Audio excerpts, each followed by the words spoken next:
Welcome to Hudson Raider football on the River Channel. I'm Chris Larson alongside Joel Eby. And tonight we are at Eau Claire's Carson Park for game one of the Big Rivers Conference schedule.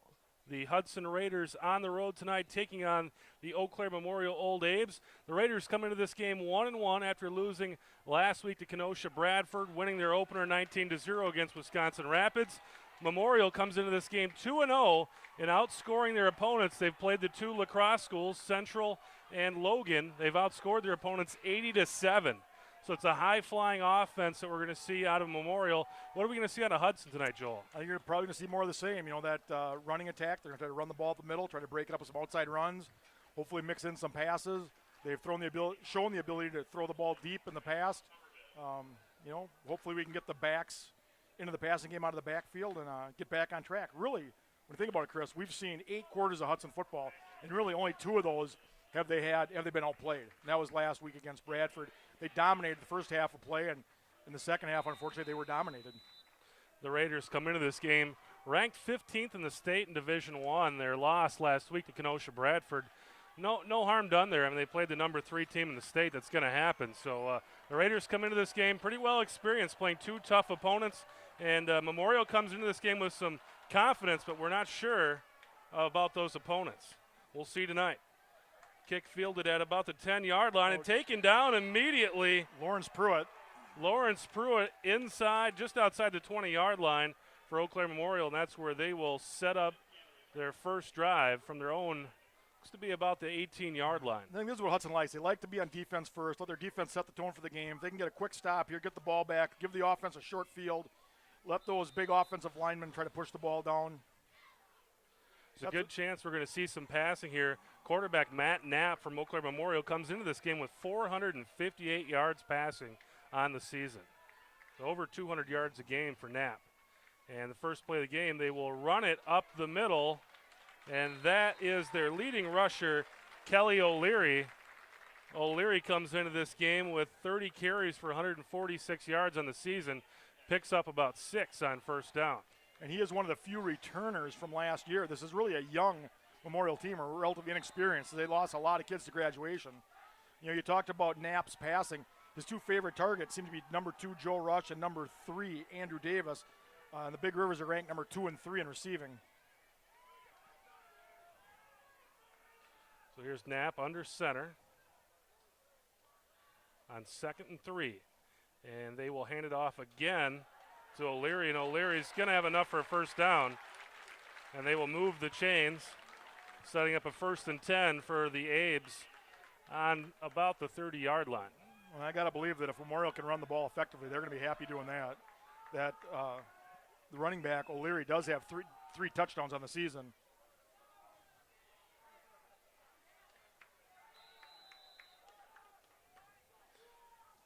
This is a football team in Eau Claire Memorial that knocked the Raiders out of the playoffs last season. Final game of the season was a do or die for both teams, and Memorial won that game in Hudson, 42-28. Abe send a man in motion,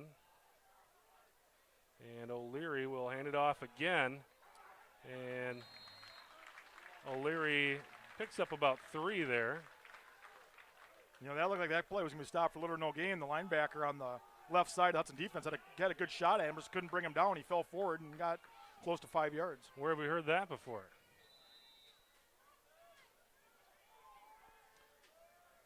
No, that's one thing you can see right off the bat. Is O'Leary, he runs downhill. He's not standing up when he hits that line. He's falling forward. That's the way you pick up those extra yards.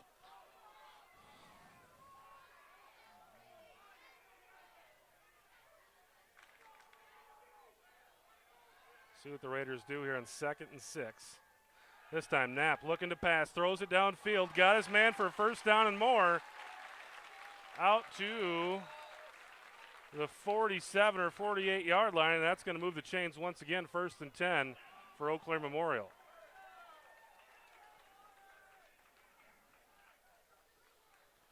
Hudson's defense just hasn't been able to get a lot of pressure. You know, in the last few quarters of football, they just haven't done a lot. As opposed to the first game where they were pretty much unstoppable. Well, Got there a we've flag got on the first play flag. already.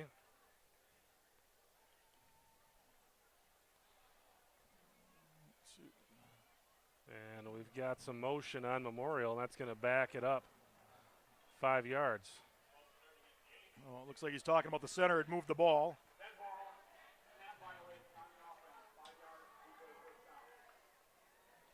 So that'll back it up, make it a 1st and 15. Usually the officials are pretty lenient when they they'll let that center move the ball around a little bit to get it where he wants it, but this crew seems to be wanting to call it tight.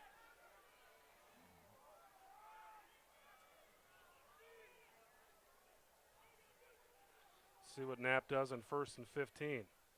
Looking to pass out of the play action. He's got his man in the flats and brought down right away by the Raiders' Tyler Schmershna and Derek Campbell. That'll be a gain of about 6 yards. They got the yards back they lost on the penalty, so bring about 2nd and 10.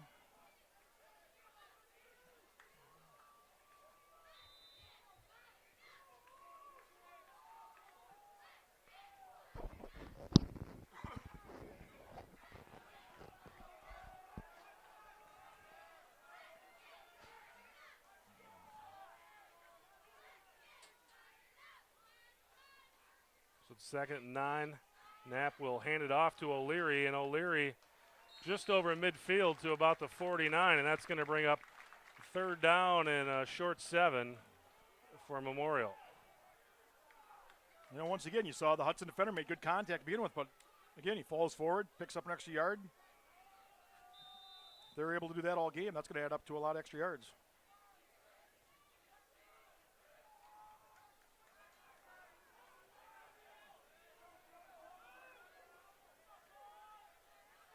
So O'Leary with the first 3rd down test of the night. And he's looking to pass. Throws it down long, and that's nowhere in the vicinity of the intended target, Andrew Davis. Looks like Hudson had good coverage there with Tanner Owens on the play. Head position was basically screening the receiver from the ball. There was no way that ball was going to be caught. Plus the fact it was thrown way over his head. So this should bring out the punt team for Memorial, and Tyler Schmershna will be back to receive for the Raiders. Well, I thought we would have seen maybe Memorial go for it. Maybe if they would have picked up a few yards there, maybe they would have. Went for it all there on 3rd and 7. Oh, they're going to they fake run it. a fake, and they've got plenty of it. room. Oh. Plenty of room there for Memorial to pick up the 1st down. And, you know, Hudson has shown to be so susceptible to that play over the years. And that's a perfect place to do it right there at midfield. So after playing basically 70 minutes of shutout football, the Raider defense over the last 30 minutes of football has looked a little sketchy. That time they get the stop, and then on special teams give up a 1st down. So Knapp with a fresh set of downs, and they will give it to O'Leary. O'Leary falling forward to about the 35, gain of about 4 on 1st down. You know, you can't underestimate the impact in that first game of all those turnovers that Hudson was a beneficiary of. 6 turnovers, that really, you know, shoots your offense in the foot when you turn the ball over that many times. I think that helped Hudson with the shutout quite a bit. But they just need to get that defense going. I think they need to get more penetration from the defensive line. I don't like their linebackers playing as deep as they do, but that's been their recipe for success over the last few years. So 2 receivers to the left for Knapp, and he's looking to throw. Finds his man. That's a dangerous pass, but it's caught out there by Andrew Davis. And that's going to be close to a 1st down, depending on the spot. And I got a generous spot. The receiver was coming back to the ball, and they gave him basically from the spot where he cut off his route. So they are going to measure it.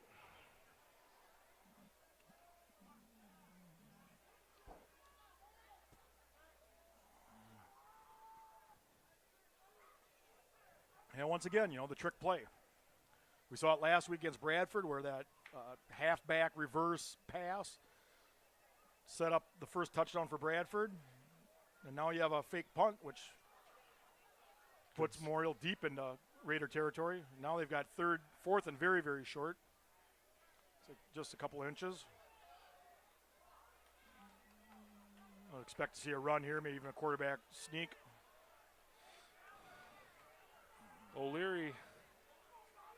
Knapp is a 6-footer at 180 pounds.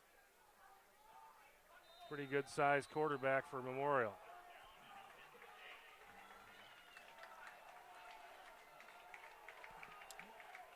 So 3rd and inches here for Memorial.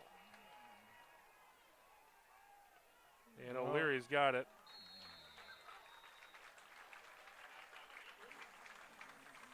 That'll set up a 1st and 10 at the Raider 18-yard line for Memorial.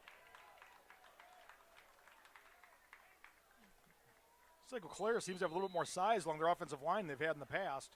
Yeah, they got one guy, Lars Larson, coming in at 6'3", 285.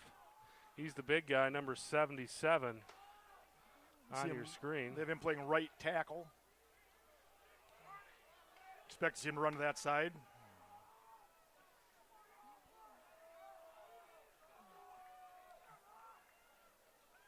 Knapp looking to throw, rolls to his right. He's under some pressure. He's going to tuck it in, and that's going to draw a flag. No. Boy. So the Raiders look to have him stop for maybe just a gain of 1 or 2, and they pick up the personal foul, late hit out of bounds, and that's going to tack on some yardage here for Memorial. When that was a late flag came in, you thought it was influenced by the sideline, but you hate to think that way. Looks like it was continuation from play that started inbounds.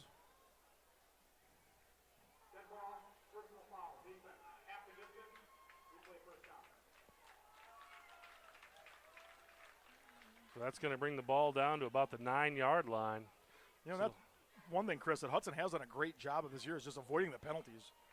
Here we have one that's definitely cost them, but so far this year they've played relatively penalty-free. It'll be about 1st down and 1.5 yards from the 8-yard line of Hudson. Receivers to both sides here for Memorial. And they will run it with O'Leary. O'Leary bouncing off guys, and he's going to roll all the way down to the 3 or 4 yard line. And again, there's that roll forward. Well, the official stopped the clock for some reason. Well, 1st down. So it'll be 1st and goal for Memorial at about the 4 yard line. This is reminiscent of last week's game, but the shoes on the other foot, where Hudson was able to take the ball and drive right down Bradford. Memorial is doing the same thing to Hudson, using up the majority of this first quarter. And now has the ball inside the 5 yard line with the 1st down. 6 minutes left in the first quarter, so they've used about half the quarter here, and they're knocking on the door. They'll go with O'Leary. O'Leary's going to be short, picking up about 2 on 1st down. But once again, after the initial contact, he falls forward and gets more yards. The initial contact was at the line of scrimmage, but because Hudson can't push him back, he gains 2 yards.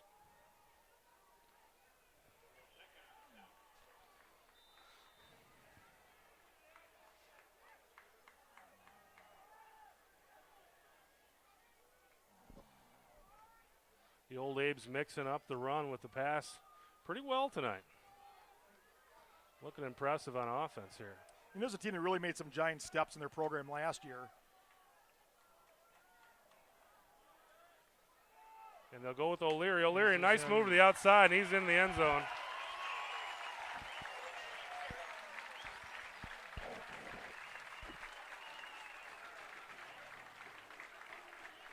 Yeah, this Memorial team under Coach Paul Kling back into the playoffs last year, and so far off to a 2-0 start and opening up their conference schedule with a touchdown in the first drive.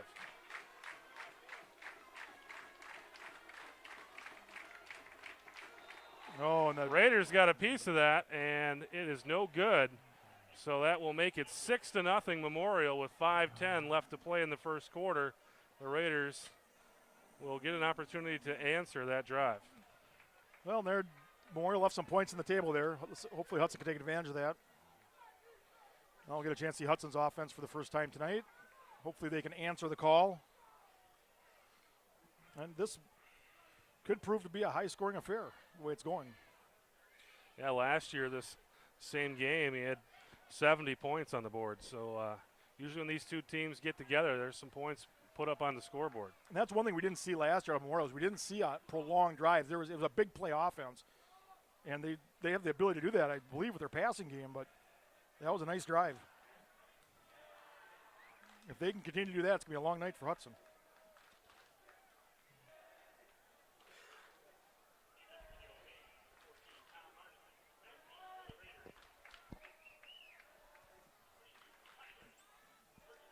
Well, let's see if they try to kick it away from Tyler Smirchna and give Mike Holmes a chance to return a short kick. He's come close to breaking a couple of them. You've got Smirchna back deep, and Mike Holmes and Tucker Malika standing at about the 15-yard line for the Raiders. You know, they have three of their fastest players back to return kicks, which I like to see. Smirchna, of course, took one back to open the second half of play against Wisconsin Rapids. Here's the kick. And it's a deep one back to Smirchna. Nice kick. Line drive kick into the end zone. That'll set up a touchback. So the Raiders will start their first possession on the 20-yard line. Boy, that low line drive kick, I think if they could get one of those and field it, that would set up a chance for him to get a return. Not really giving his chance for his defenders a chance to get down on the coverage. But when you kick it in the end zone, you don't need coverage.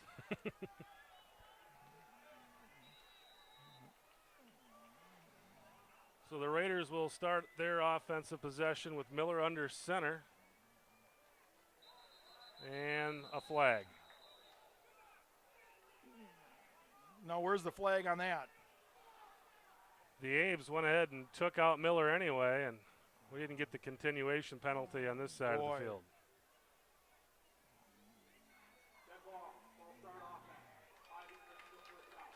And Coach Cowles is not happy on the sideline about that. No, he isn't. He's letting the fellows in stripes know all about his displeasure. Not necessarily with the call, but the hit on Miller well after the whistles were blown. And, you know, it's one thing to call a tight game, but you got to call it both ways.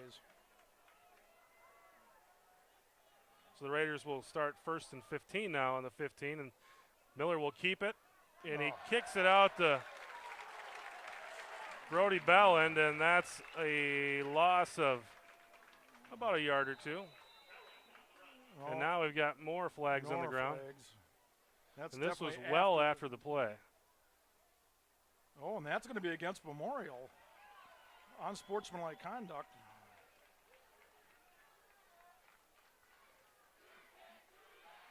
I don't know if it was a taunt or what it was. A little histrionics after the tackle. I'm not sure what the call there is. But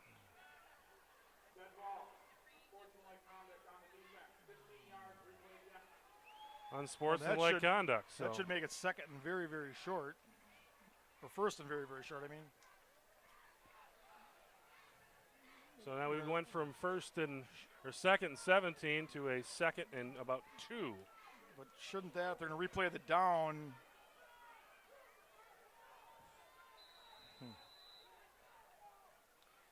So the Raiders working with much better down and distance here. And they will run the option the other way. Miller keeps it, and he's going to be close to a first down, probably a little bit short. Well, I think he got over the 30. I think that's all you had to do because the ball started on the 20. If he gets over the 30, that's got to be a first down. Yeah, you're right, Joel, and it will be a first down for the Raiders. Well, there's a lot of movement of the ball for only moving it 10 yards. A couple of penalties. You know, we saw Hudson run the ball last week up the middle, and they haven't done that at all tonight. Gone to those edges so far, and this time they go up the middle with Lotney, and probably a gainer of a yard or two on 1st and 10.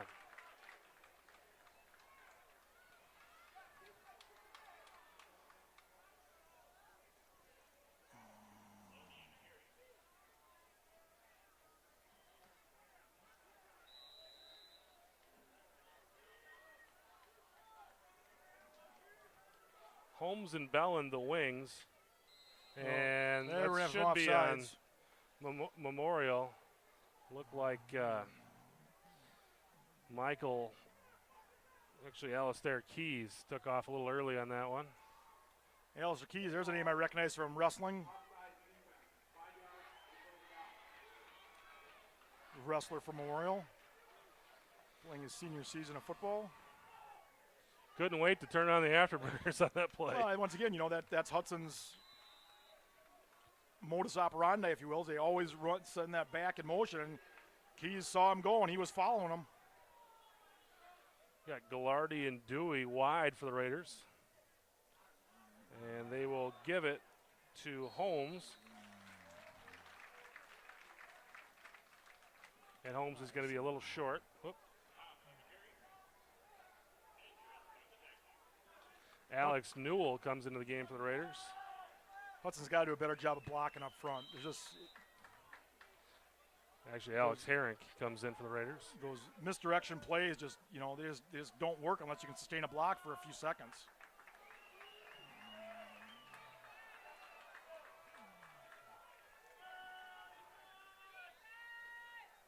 And Miller's looking to throw.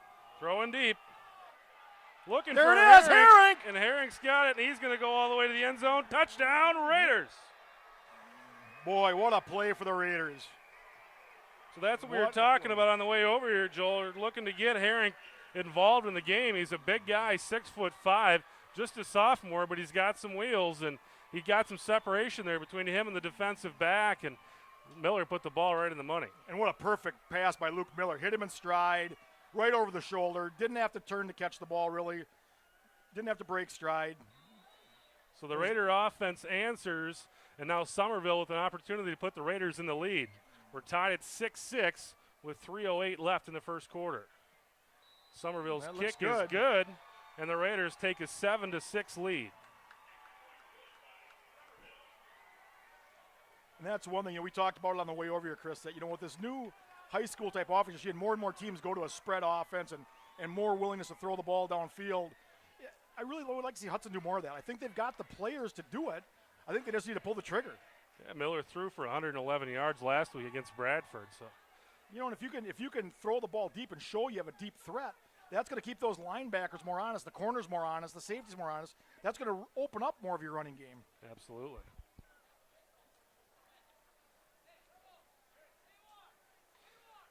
Elsewhere in the Big Rivers tonight, Eau Claire North at 1-1 taking on Superior up in Superior. And the Superior Spartans, a nice story this year as well.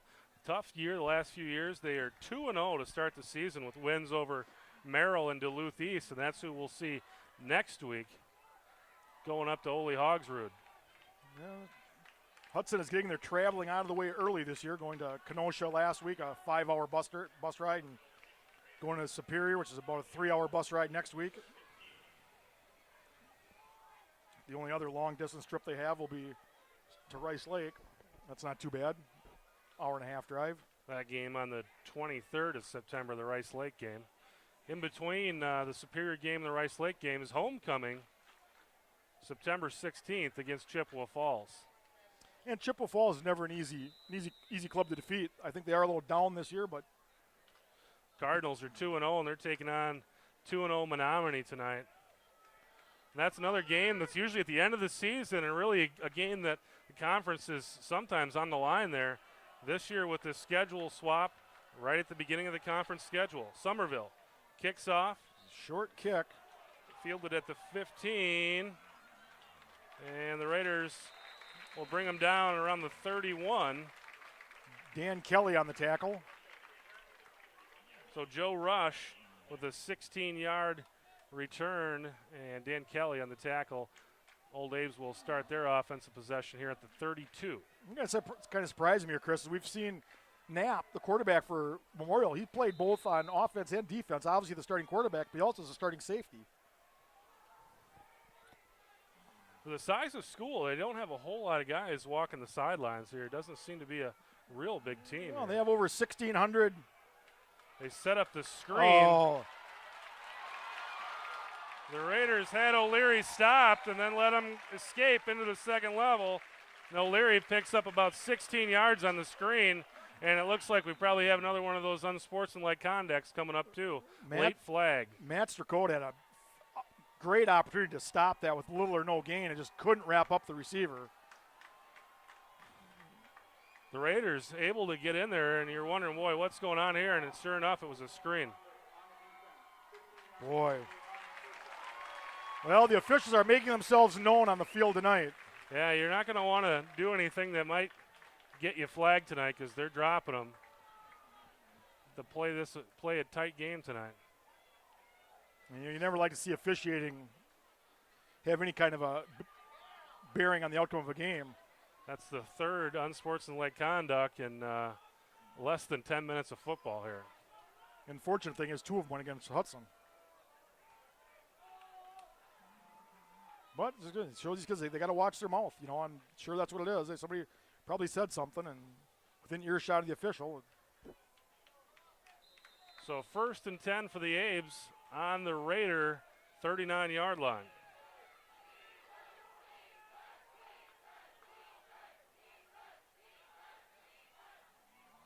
And they'll hand it off to O'Leary. O'Leary with a nice run, picking up about 5 or 6 on 1st down.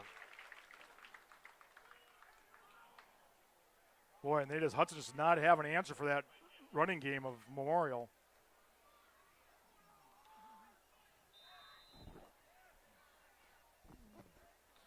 O'Leary comes into this game averaging about 5 yards a carry, and that's what he picked up on that 1st down carry.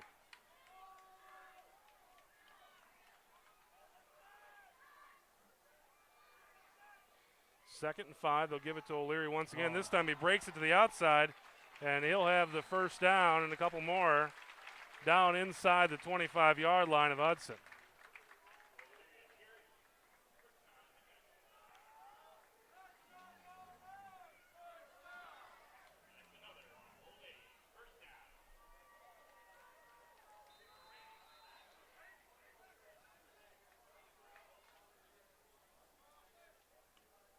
Hudson making some substitutions on defense.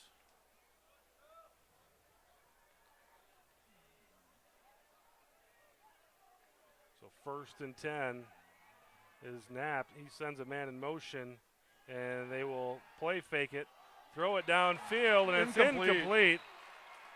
Well defended down there by Dan Kelly, and that'll bring up a 2nd and 10 for the Abes. And that's what we need out of Hudson. We need that sure tackling, hit them hard, make them pay for the catches type defense. So, frankly, we haven't seen this game. Kelly timed his hit well, met the receiver right when the ball came there, and Joe Rush have something to think about the next time he goes up to try to catch the ball. And once again, you see most of these passes, the receivers are driving the defender back and turning around and coming back to the ball. 2nd and 10, and they will give it to O'Leary. O'Leary this time stopped and brought down by a host of Raiders for a short gain, maybe 1. And that'll bring up 3rd and long for the Abes. Looks like Stanchek and Kelly in on the tackle. Seeing a lot more juniors playing this year for Hudson than you've seen in the past. Hudson with a school of, well over 1,600. I think Eau Claire is about the same.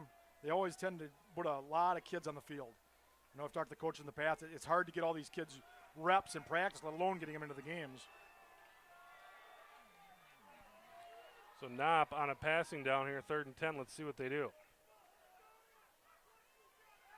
Looking to pass, straight 5-step drop back into the end zone. He's got his man. It's just over the outstretched fingers of Joe Rush. And that'll bring up a 4th down and 10, but you got to figure Memorial actually looks like they're sending their kicker out there. Well, we saw the kick he had on the kickoff. He can kick it a long ways. This will be about a 41, 42-yard field goal attempt. Well, with Knapp as their holder, I wouldn't put a fake past them. They're already seeing their willingness to fake punt. They'll mark it at the 30. It'll be a 40-yard attempt.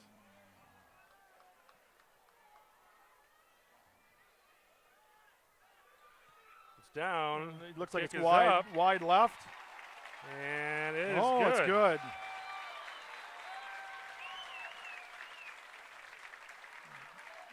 Tom Barneson with a 40-yard field goal puts Memorial up 9-7 with 31 seconds left in the first quarter. And that had plenty to spare, Chris. That would have been good from 50. Well, we saw that leg on the kickoff, kicked it into the end zone.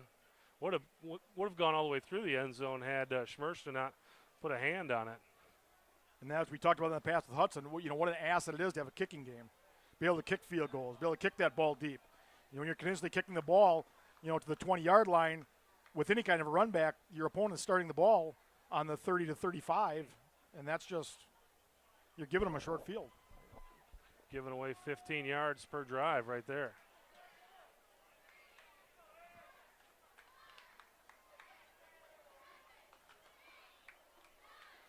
Pace of play has slowed here a little bit in the second half of the first quarter.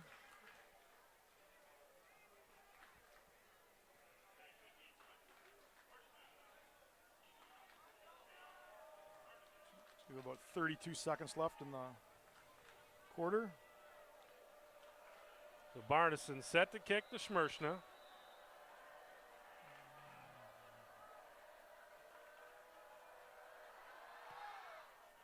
Another line drive kick. Tyler should be able to return this one. There you go, up the middle. About the 2. There you go. He's got some space, makes the guy miss, and oh, there's gonna be a holding. We got a flag on the field. Flag down. Way away from the play.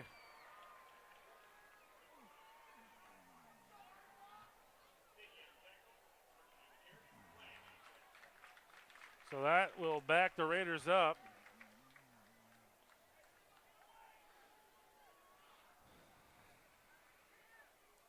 The officials certainly asserting themselves tonight in this game. They called a block in the back.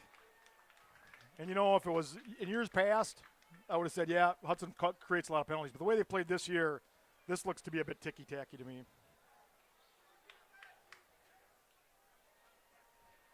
So instead of starting it around midfield, the Raiders will start this drive back at the 20.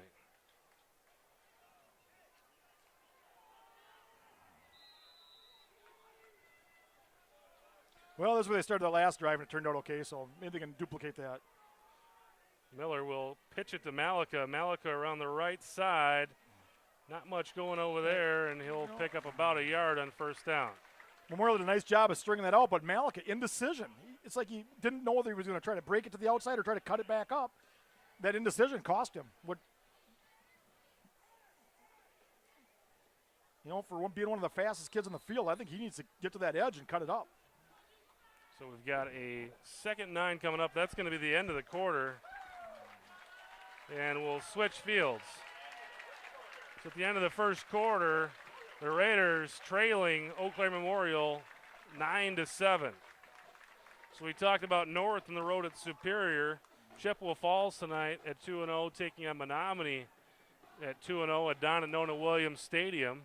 And then the other game in the conference tonight, River Falls taking on Rice Lake. River Falls also 2-0. Rice Lake 1-1. And really this conference, the Big Rivers, looks to be much improved in the non-conference schedule so far this season with all teams playing 2 games. The Big Rivers Conference was 13-3. So we had 5 teams go 2-0 and 3 teams go 1-1. And I don't think anybody, if you had asked what Hudson's record would be going into this game, being at 1-1, everybody to a person would have been happy with that. With the non-conference schedule they've set up with playing, some of the top teams in the state.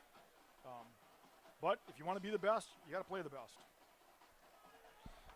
The season starts tonight, really. I mean, to get in the playoffs, you got to have a winning record in your conference schedule. And we've got flags already.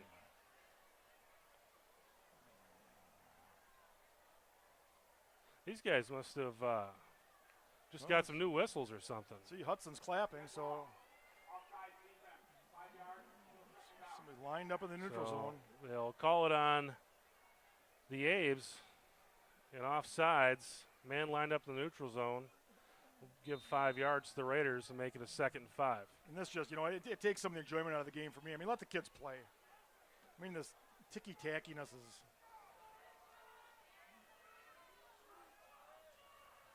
This time it's Miller on the option. He'll kick it out to Malika, and Malika wrapped up right away.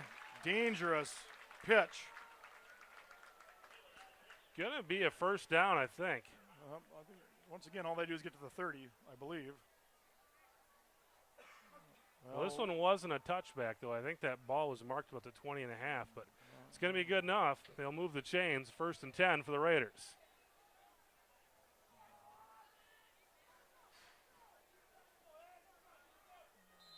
Well, similar to the way the last drive started for the Raiders. Get that first 10 yards is a little difficult, but after that they picked up it in bunches.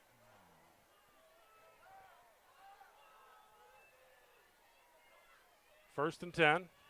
Miller looking to throw. Throws it downfield to wide open Sam Gallardi. Gallardi has to stop to catch it, but he makes the grab, and they're into Eau Claire Memorial territory down to the 32-yard line.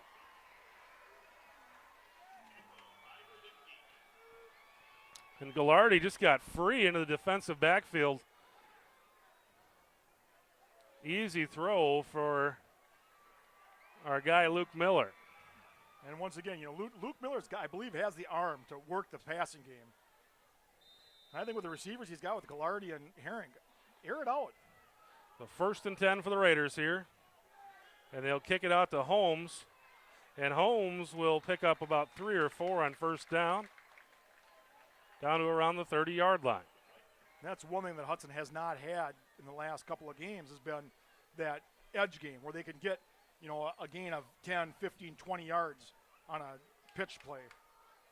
Saw a few of those plays against Rapids, but none of that against Kenosha Bradford last week.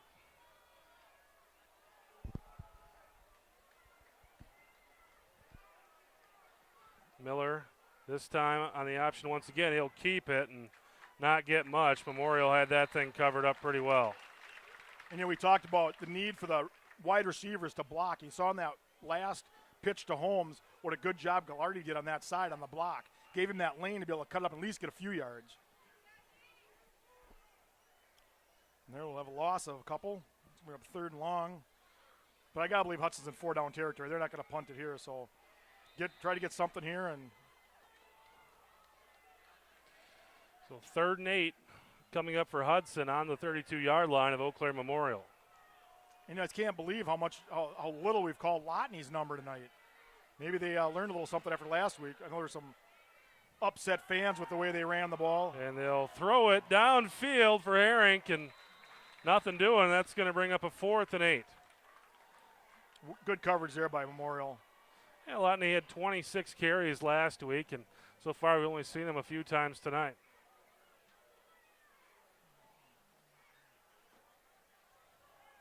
I don't know, was that a case of last week, just Hudson not wanting to tip their hand and not show anything, or them beating their head against a brick wall? So we've got a 4th down and 8, 4th and long coming up for the Raiders, trailing 9-7 with 9:50 left in the first half. This time Miller will be in the shotgun. 2 wide to the left, 2 to the right. Miller surveys the field. And he's got a wide open Herink. Herink 1st down and more down to the 4-yard line. But there's a flag down the that field. Was defensive interference on Mike Holmes. Got leveled as he went downfield.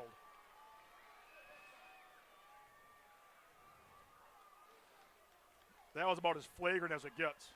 So the Raiders appear to have a 1st down. The officials conferring, but the center saying, come on up, fellas. Ben Shaw calling his teammates. And again, yeah, you're right, Joel, against Memorial. So the Raiders will decline that penalty and take the 1st and goal down to the 4-yard line. And Herink was all alone out there. And that was a case where Mike Holmes got decleated. Well, here we go. 1st and goal, Chris, inside the 5. I think we're going to hear Dan Lockney. I think we're going to hear his number called at least once here. The Raiders will set up with 2 receivers to the left. Malika also over there, and they will look. We've got a penalty on the field, and we'll see what we end up with here. Hard to say tonight. Boy, every play it seems like they're against defense. Memorial.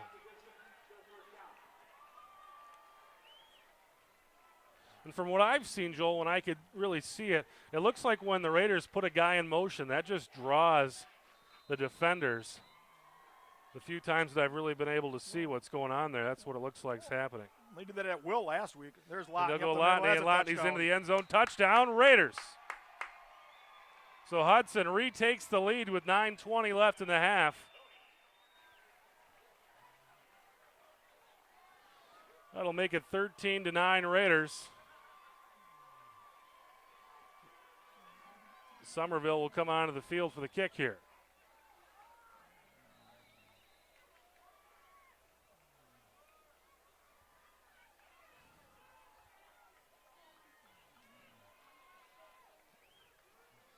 It's down, and the kick's up, and it looks to be good, and it is. Hudson, a left-footed kicker for the extra points.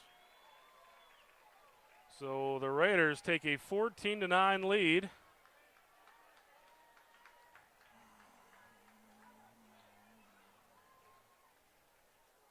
Yeah, that's one thing we saw a lot of last week, where Hudson could just about draw that defense off at will against Bradford in the first half. Didn't have the success with it in the second half, but of course they didn't have the ball as much in the second half. But again, once again tonight, they're the beneficiary of numerous encroachment calls.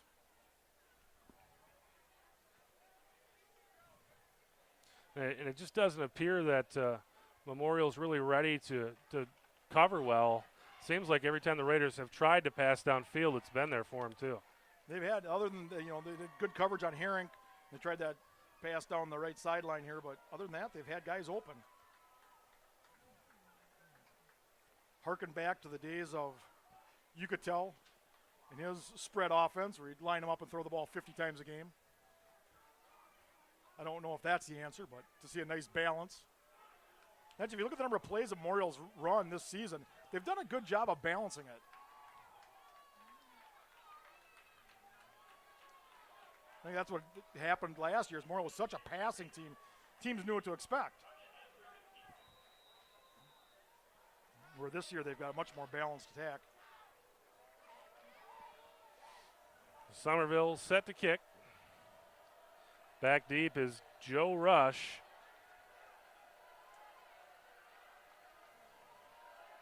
For the Abes. Oh, another short kick. Fielded by Rush at the 20. And he's going to be brought down at around the 31 or 32 yard line. Well, this is what we talked about. Memorial starts at the ball, 33 yard line. They're basically giving up 15 yards of field position on every kickoff.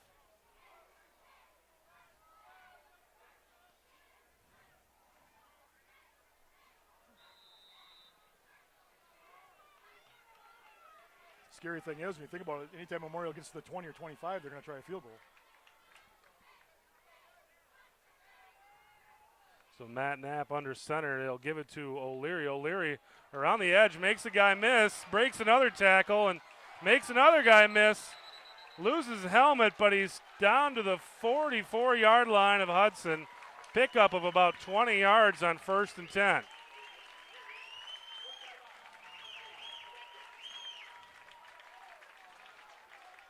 Made about 5 guys miss tackles on the way down.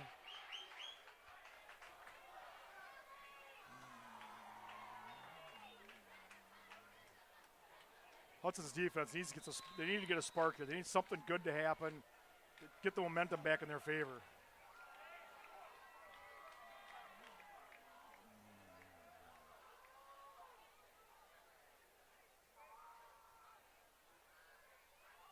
And Knapp will, this time they'll go up the middle to Brady Brzezinski.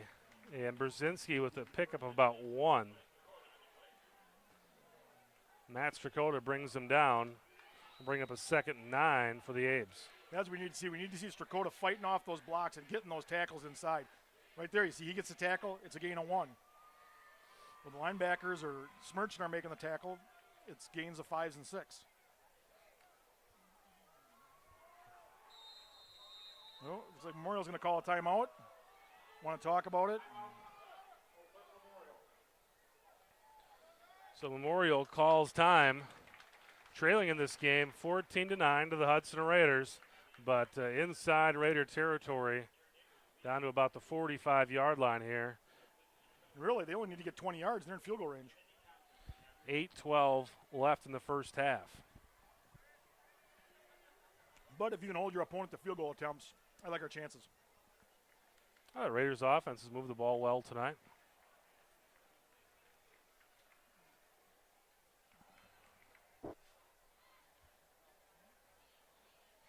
Both teams have actually scored every time they've had the ball tonight. Raiders with 2 touchdowns, Memorial with a touchdown and a field goal.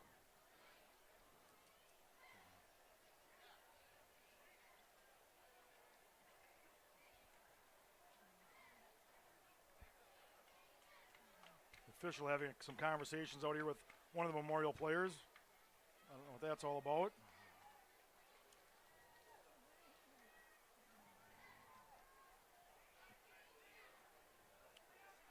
That's what we need to put in a request for, Chris, is one of those field mics so we can go to those directional microphones and pick up the conversations on the field. Yeah, we'll have to talk to the powers that be.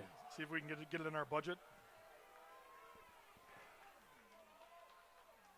So 2nd and 9 here for Memorial. Knopp looking to throw. He's going to throw it out in the flats to O'Leary, and no one there. O'Leary, first down and more, down to around the 30-yard line, and essentially tackles himself. Pickup of about 15 yards there on 2nd and 9, and that'll bring up a first down. You know, and I don't know if that was a miscommunication, a blown coverage, but there was nobody within 10 yards of that receiver when he caught that ball. And that has to be somebody's responsibility to pick up that back coming out of the backfield. So 1st and 10 for the Abes at the Raider 30-yard line. And Knopp will give it to O'Leary this time on the handoff, and O'Leary brought down. The ball's loose. Picked up by Knopp, and the Raiders will bring him down for a loss. But another flag on the field here. On the other side of the field. Boy. So it looked like a big play for the Raiders. Let's see what the flag is. Against Memorial. So, well, Chris, do you take the play and the loss, or do you take the penalty and give them the down over? Well, it should be about 2nd and 17 or 1st and 20. I say 2nd and 17.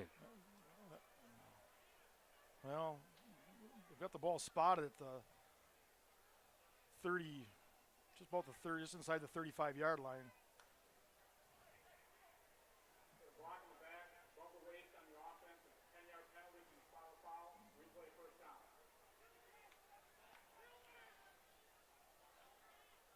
So they'll take the penalty. It looked like the officials actually would have had that marked around 2nd and 13. So the Raiders will take it. You know, look at where he threw that flag was inside the proverbial box, which can you really call block in the back and the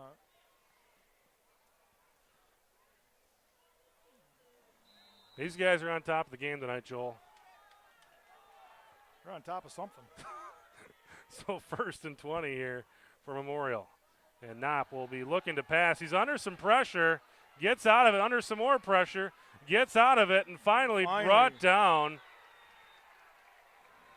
Stephen Berkey. And Tyler West wrapped him up. Brings him down for a loss of about a yard or 2, but Knopp made him work for it, that's for sure.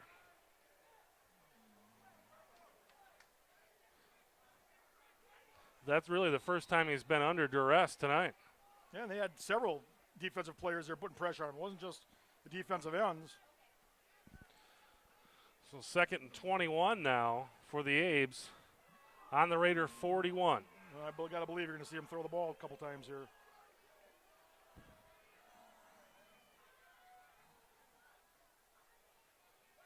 Knopp looking to his left. Under pressure again, and finally brought down. Looked like he was going to get loose, but that was Berkey.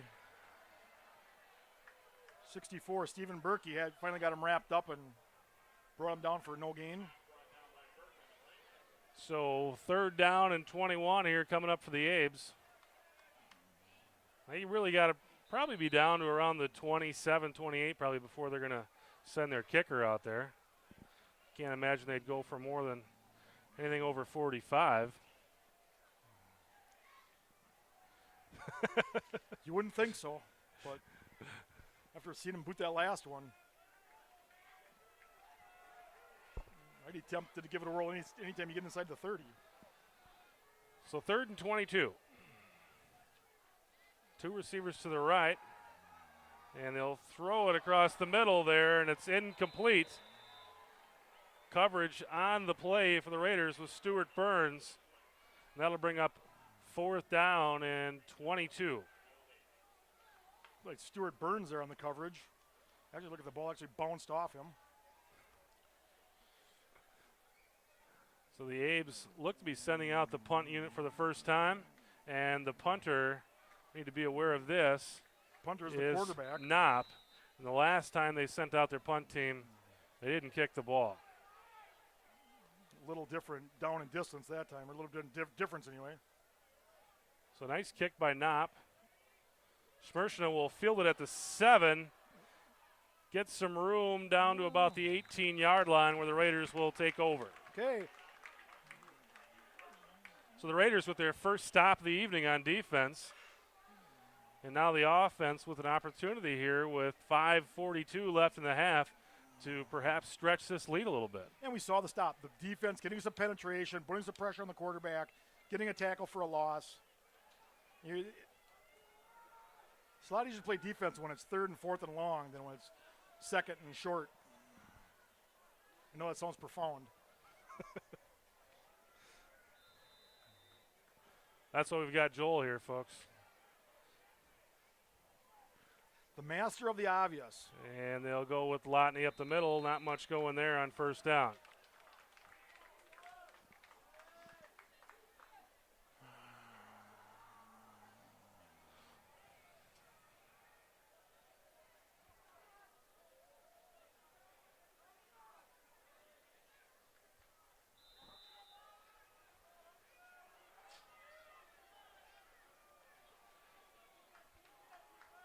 Second and 10 here for the Raiders, and this time they kick it out to Schmershna. Schmershna's got some space, makes the guy miss, and he will take it down to the 40-yard line. We haven't seen him take a handoff. I don't recall seeing him on offense since the Rapids game, and well, and good things happen. Good things happen. You put your best players in there, and good things are going to happen. Well, Schmershna takes it out to the 41-yard line, gets the Raiders some space, and a 1st down near midfield.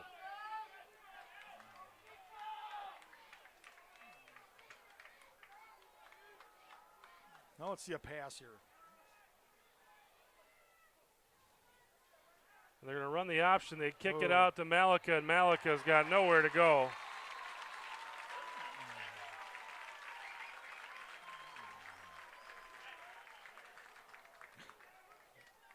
Loss of 5 on 1st and 10 will bring up 2nd and 15 for the Raiders with 4:30 left in the first half. And there it was. Memorial got penetration. Nowhere for them to go, either with the ball or with the pitch, and end results a loss of 5 yards. Well, Hudson's got to complete a play here. Oh, there we go. Jumped off sides. Once again, that man goes in motion. The linebacker jumps, gets that 5 yards back. So that'll give us a much more manageable 2nd down and 10.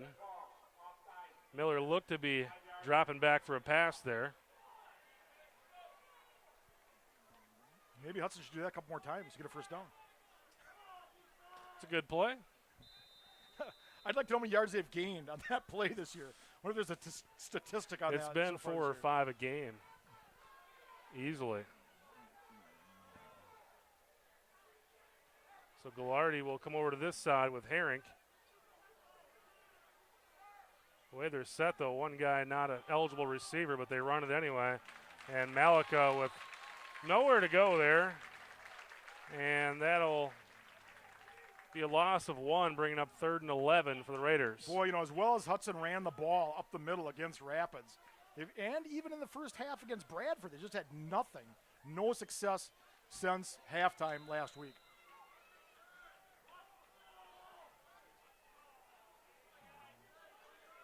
So 3rd and 11 here.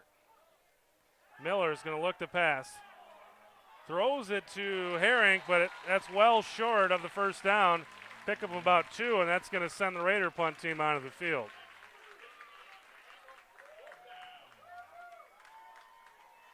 Well, and Memorial defense comes up with their first stop of the game. With just under 3 minutes to go and counting. Well, this is that dangerous spot. I think if I were Hudson, I would let this ball wind all the way down. Use one of your timeouts. Holmes back to kick for the Raiders. Last thing you want to do is give Memorial back the ball with any kind of time left. Looks like they got a block on. Oh, and that's an ugly kick. The Raiders, they're going to spot the ball at about the 42, and that might be generous. So not what the Raiders wanted out of their punt there. Boy, I would say. That will set the Abes up with great field position at the 42 and 2:30 left in the half. That's plenty of time for this Eau Claire Memorial Old Abe offense to put some points on the board. And that's one thing we saw last week with Brad versus the clock management. Where the quarterback would stand in the line of scrimmage and wait for that play clock to run all the way down. You just don't see Hudson do that clock management.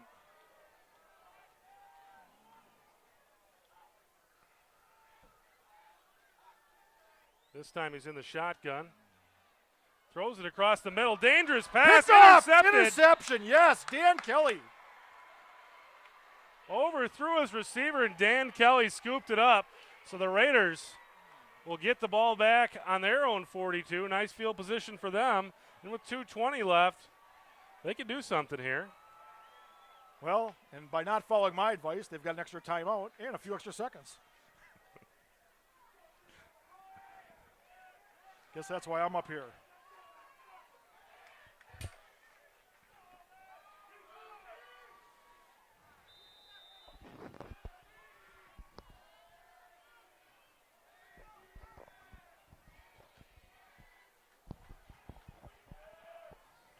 So Miller under center this time with Lotney behind him. Man in motion is Belland, and they'll look to run that option. And again, great penetration by the Memorial defense. Just nowhere to go. Hudson just no way to pick up the blitz on that. Looks like actually Lotney is out of the game. It's like 47. Frank Snyder, we saw him against Rapids.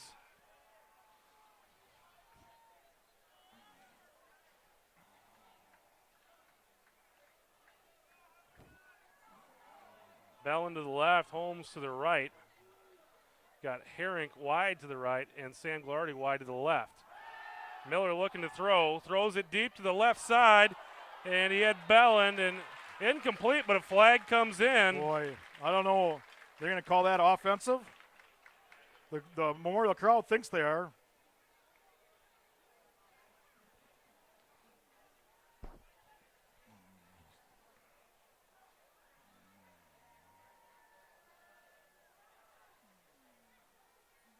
They'll call it against Memorial. The Memorial crowd does not like that call.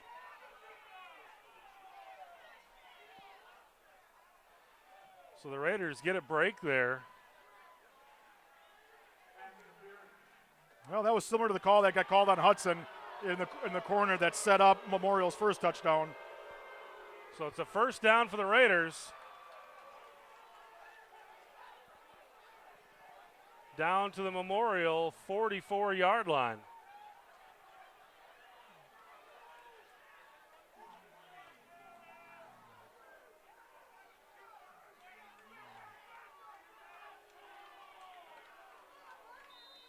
And the Boo Birds are out here at Carson Park. Miller this time in the pistol. They'll give it to Holmes around the left side, and Holmes has to make an elusive move. Ends up picking up 4 or 5 yards, but he worked for it.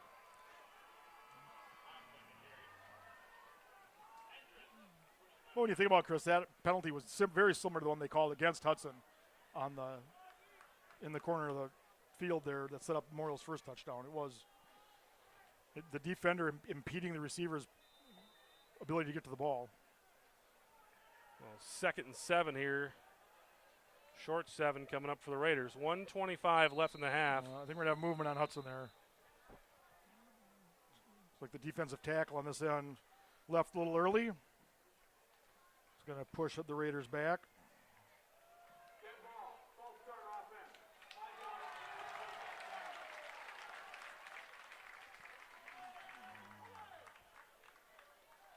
So that will make it 2nd and 12. 1:24 left in the half.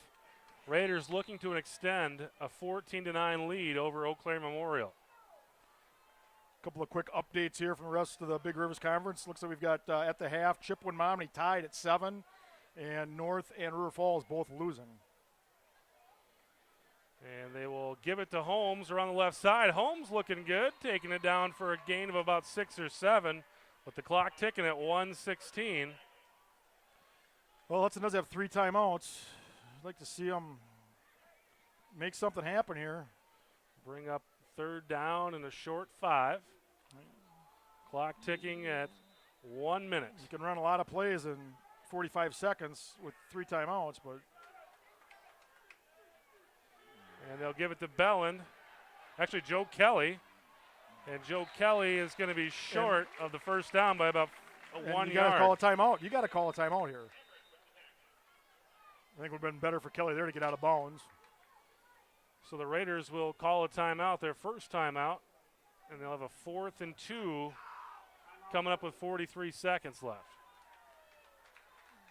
Well, looks like down to the Abe 35-yard line. Well, can Hudson do the proverbial draw them off sides play they've been so good at? I'm sure they'll give it a swing. Well, the one thing they have called a timeout, so they can't. You got to come to the field with the play. With give the it play, a try. You can't call a timeout again.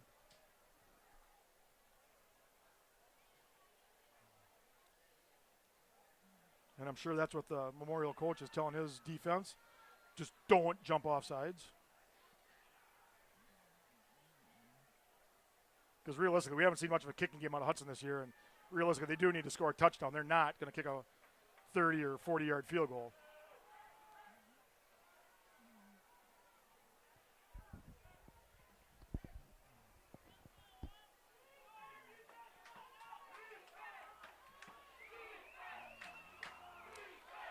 First things first, though, you need to get the first down here.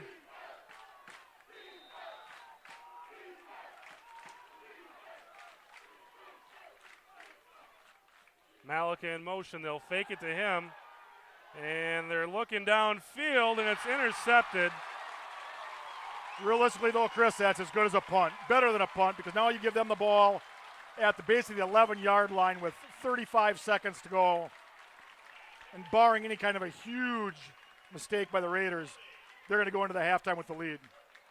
Miller looking for Schmershna on that play, and nice defensive play down there by Devin Smetna. Yeah, and really, Miller had nowhere to go with the ball. He threw it in a double coverage. But really, like I said, that's really was a good outcome for the Raiders. The smart thing for the defender would have been was to knock the ball down. And they would have the ball out on the 35. You know, that's hard to think about when you're a 17-year-old high school senior and you see that ball coming at you. Looks better in the box score, too. Yes, it does.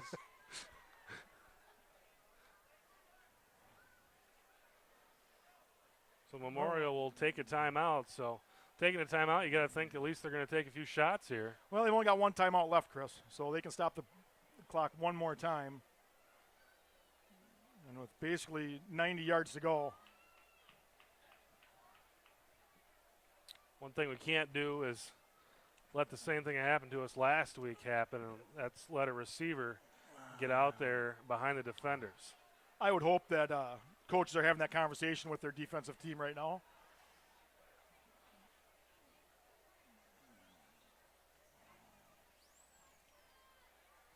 Looks like Coach Jamison out there talking to the defensive backs. Or JMO, as he's called by his players. And Memorial looks to be in the victory formation out there. Looks like they're And, going to realistically, why take a chance? You throw an interception, fumble, give the Raiders a chance with the ball back, and I think Hudson's going to be satisfied, too, to let this clock run out and go into the half with that. The Abes don't want to run another play. They don't have to. Play. They look to be coming up to the line of scrimmage here. I don't think they're not going to run a play. Looks like they're going to call it a half.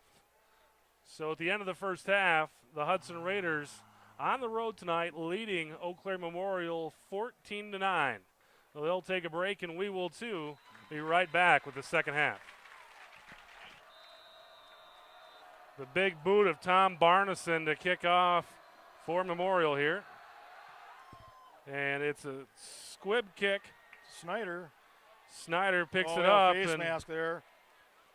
He's dragged down at about the 36-yard line. We'll check the flag. I think it was pretty obvious it was a face mask, Chris. I think that's going to give Hudson some more yards. I don't know if they're going to say. Well, it doesn't look like they indicated a personal foul face mask, so add on about 5 yards. So the Raiders will start off with prime field position, their own 42-yard line. I think this is the best field position the Raiders have had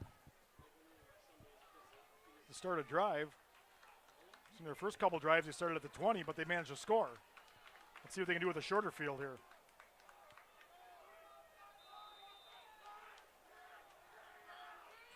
Raiders with Belland and Holmes to the side. Looks like Lotney behind Miller, and they will give it to Lotney up the middle, and Lotney pick up of about 2 on first down. Herink wide to the right, and Sam Gallardi to the left.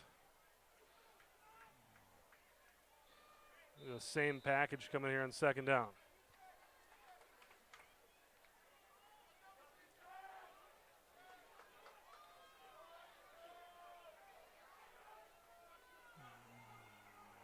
Miller this time under center. And they will give it to Lotney up the middle again. There's a little bit of a push. Pushes forward for a couple more yards, and it'll bring up third down and 5 for the Raiders at their own 47.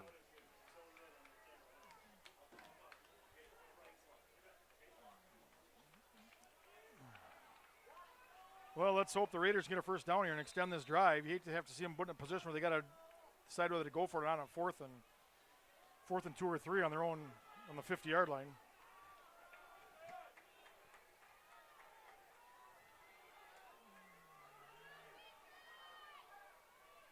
Miller on 3rd and 5 will send Belland in motion. They'll fake the pitch. Oh. Miller looking to throw, and he's got his first man. down. First down, Raiders. Raiders. He got a terrible spot. He's going to be short of the first down. Oh. It'll be short a yard where they're marking it. Bring up 4th down and about a half yard for the Raiders. I say you got to go for it here. Make a statement. You got those big horses up front. Miller back into the game. Well, they're going to try to draw them off sides.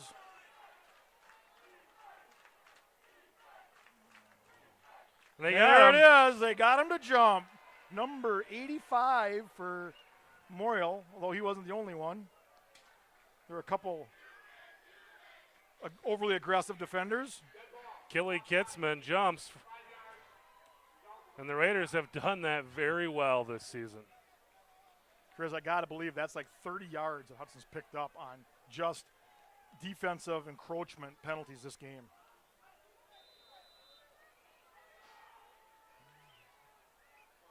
So a fresh set of downs to the Raiders. 1st and 10 at the Memorial 43. And Miller will take it on the option around. He's got some room. 5-yard pickup for Miller. That's what we like to see in that first down. Get 4 or 5 yards. Set up 2nd and 6, 2nd and 5.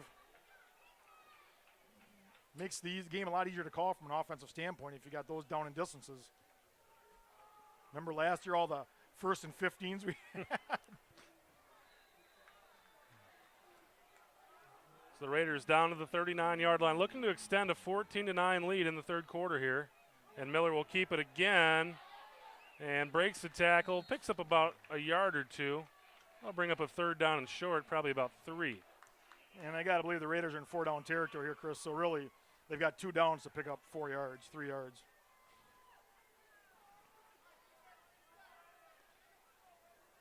Punt team's been a bit sketchy this season. They started out with 1 punter against Rapids and switched it to Holmes, but tonight Holmes had kind of a rough-looking punt himself, so like to keep those guys off the field. Almost got him to jump there. It's going to reset. And now the Raiders move. Everybody went but the center. Oh, no. Sometimes when you live by the sword, you die by the sword. So we go from a 3rd and 3 to a 3rd and 8. But again, probably 2-down territory here for the Raiders. Well, that changed your play call here, though, because now you're going to be looking at a pretty obvious passing situation. Boy.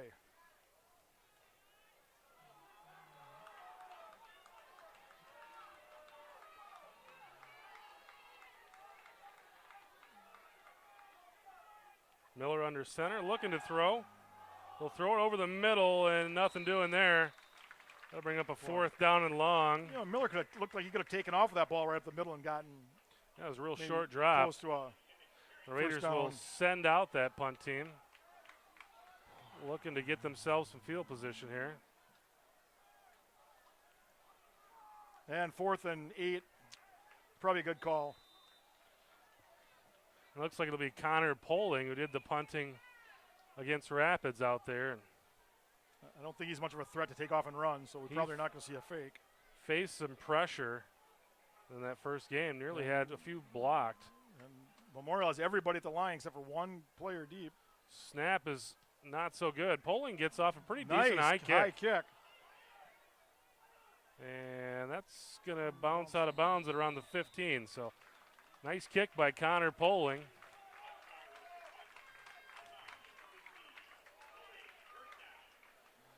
So the Raider defense finally get to work with a longer field here. Raiders picked up about 30 yards on that punt, which is always nice to see a pin your opponent back inside their 20.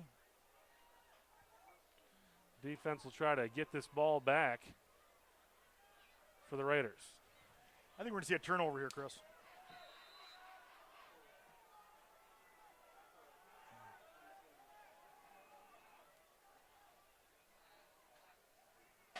Knopp will give it to O'Leary. O'Leary pickup of about 4 on 1st down.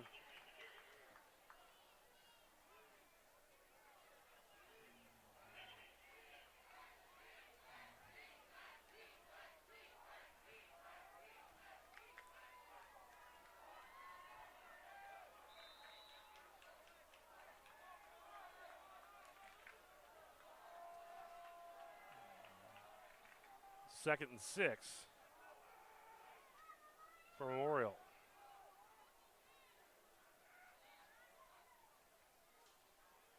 And O'Leary once again, this time gets a little more room before he's pulled down at around the 27.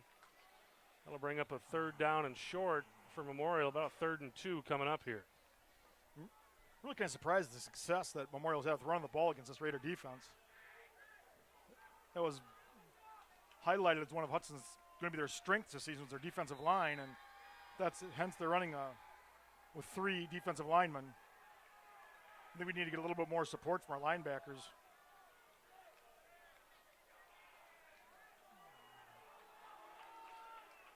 So 3rd and a long 2 for the Abes. Hudson with a chance to get off the field here. Looking to throw. Oh, he's going to go Knopp's down. Be pulled down. There's some pressure. Loss of 2 or 3 yards, and that should send out the Memorial punt team.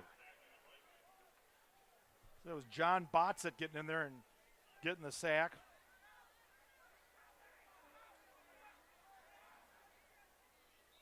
we just got to believe they're going to have to. Memorial's going to have to play this straight up. They're not going to be able to do any trickery here. Not at their own 20-yard line. 4th and 5 coming up.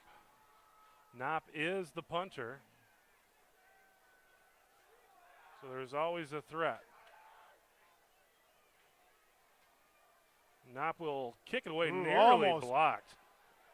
It's a short, high kick that falls out of bounds. And we'll see where they mark it. Looks like about the 46-yard line of Memorial.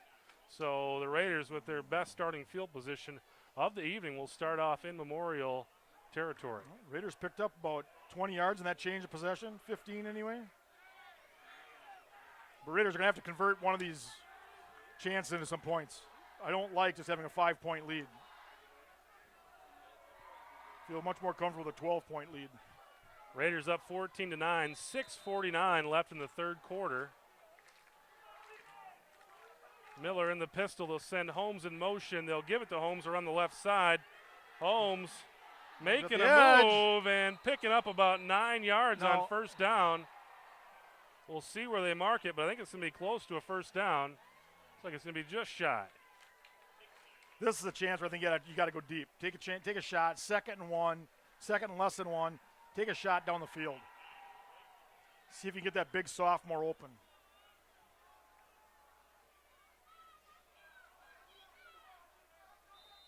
The Raiders working with a 2nd and 1 here on the Memorial 37-yard line.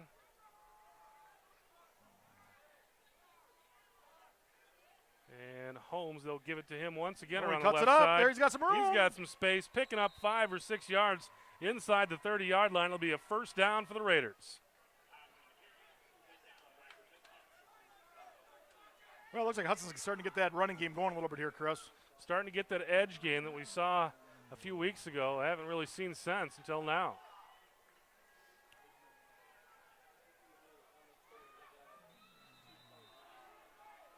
They're not really messing around with any kind of delay, though. It's a quick run right around the left side, basically a sweep. And this time Miller will keep it, and not much going there.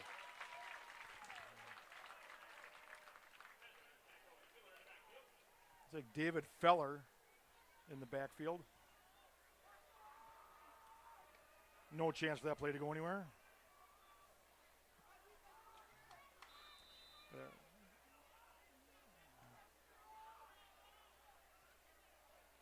2nd and 10 now for Hudson. Malika and Belland are the wings. Lotney next to Miller. Malika will go in motion. They'll fake the handoff. Miller keeps it himself, picking up about 4 or 5 yards, works his way into traffic. We'll see where they mark it. It looks like they'll give him 4 or 5. That'll bring up a 3rd down and 6 for the Raiders. And again, working down at the 25-yard line of Eau Claire Memorial, we're in 4-down territory here.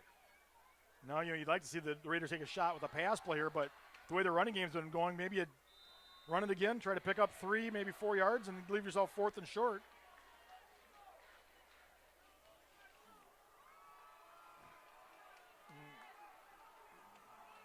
Herring and Malika to the right, Belland and Gallardi to the left. Malika in motion, and they'll throw it downfield, and it's overthrown to Herring.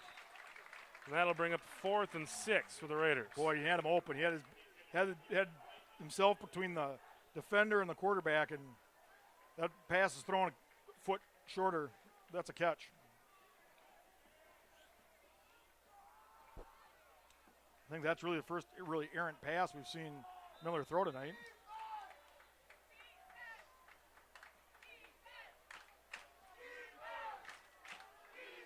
So the Raiders with a big 4th and 6, trying to extend a 14-9 lead with 4:51 to go in the third quarter.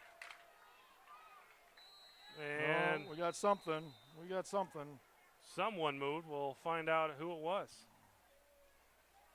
Purple jerseys are saying it's the white guys. And indeed, it's against Hudson.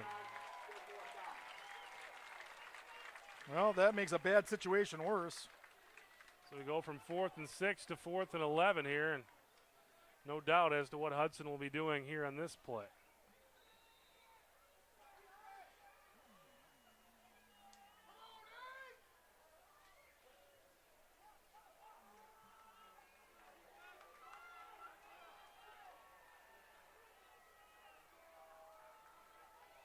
Belland in motion. And it's a full-out blitz. The ball loose, but the officials say it's down. But Memorial will take over at the 40-yard line. Miscommunication along the offensive line there. Defender came through basically unblocked. Boy. So what looked to be a golden opportunity for the Raiders turns into heartbreak. And now the Abes will start at their own 40-yard line. You know, it's kind of one of those situations like you have on the golf course. You hit your perfect drive right down the middle and you shank your second shot. Oh, well, here's a chance for the Raiders defense to step up big. We need something good to happen here, Raiders.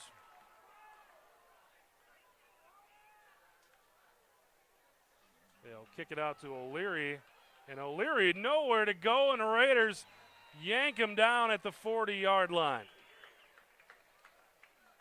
That's Alex Burgess doing a nice job of tracking that down the line of scrimmage and making the tackle for little to no gain. So after those first two drives, the Raiders have really tightened up the tackling and starting to get a little more penetration.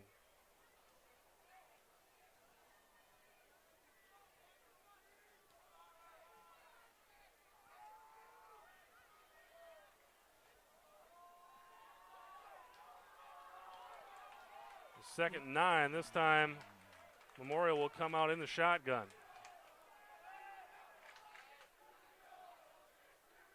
And they will hand it off to O'Leary once again. This time a little more space, picking up about 3 yards. It'll set up a third down and a long 5 for Memorial.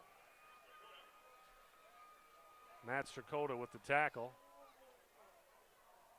Looks like Chippewa Falls has scored again to increase their lead over Menominee. So we got a score in here. Rice Lake, 28. River Falls 14 in the fourth. And Superior 18, Eau Claire North 13. And that, of course, will be where the Raiders head next week, heading up to Superior. In the shotgun once again is Memorial. And they will throw it over the middle. That's going to be enough for a first down. Oh, we got a flag. Fly. That looks to be kind of in the territory of possibly a face mask. Boy. I think I had a pretty good vantage point out there. I did not see a hand to the face, but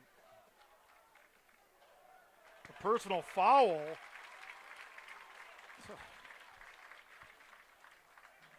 You got to be kidding me.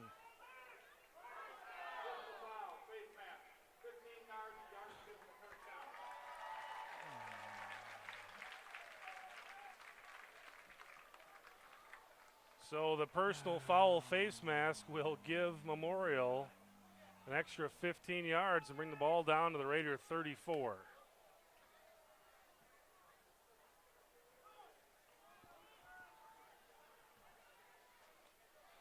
.302 left in the third quarter. Hudson leading 14-9, but Eau Claire Memorial making their way into Raider territory. And they will run the draw. And it's not, picking up about 6 yards down to the 29. Call it a gain of 5, bring up 2nd and 5.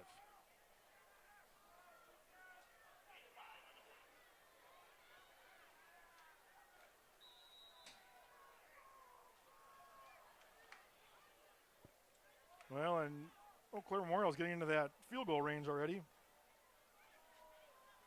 Setting up about a 45-yarder from here. Well, Hudson's defense needs to come up here with a stop, and we just... Once again, Memorial in the shotgun, and the Raiders bringing pressure. Blitz is picked. Oh! Nearly intercepted. Dan Kelly making a move on the ball, but just couldn't haul it in. That'll bring up a 3rd down and 5 for Memorial. Dan Kelly's having himself a heck of a game here, Chris. Already has 1 interception, had an opportunity for another one right there. Receiver looked to be open, and Kelly just closed on the ball. He had a chance. If he could have got a little bit better hands on that ball, he might have been gone. But as it is, we have 3rd and 6, 3rd and 5. And, 4-down territory for Eau Claire. Empty backfield for Memorial. And the Raiders bringing pressure again. Again, picked up well, but Knopp will try to take it himself, and he's going to be short. Getting about a yard or 2 there, and that's going to set up a 4th down and 4 coming up for Memorial. We'll see if they send in their kicker. Doesn't look like it. He's standing on the sideline still. About a 45-yard attempt from where it sits right now. It was good from 40 earlier in the game, and would have been good from longer, but Coach Paul Kling will elect to go for it here on 4th and 4. Well, here's our chance for our Raider defense to come up big. Stop here's as good as a turnover. Again, empty backfield for Memorial. Raiders look to be bringing the blitz. They do. This time they get covered. Oh, no. Pressure, but Knopp has some room. Oh! He's going to have the 1st down.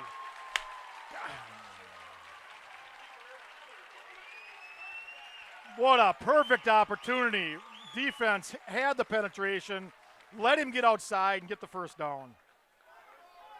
So Memorial moves the chains. It'll be 1st and 10 Old Abe's at the Raiders' 16-yard line. Boy, that's a heartbreaker there. 1:05 left in the 3rd quarter. Raiders clinging to a 14-9 lead at Eau Claire Memorial. This time they'll leave O'Leary in the backfield, but keep it in the shotgun. Looking to pass his Knopp. He kicks it out to O'Leary. O'Leary, lots of space, and he's into the end zone for a touchdown. Boy, did they take advantage of the Hudson pressure. Hudson brought the pressure again and again and again. Screen. Boy, what a great call by the Memorial coaching staff on that play. So that gives the Abes a 15-14 lead, and you think they're going to go for it on for 2 here.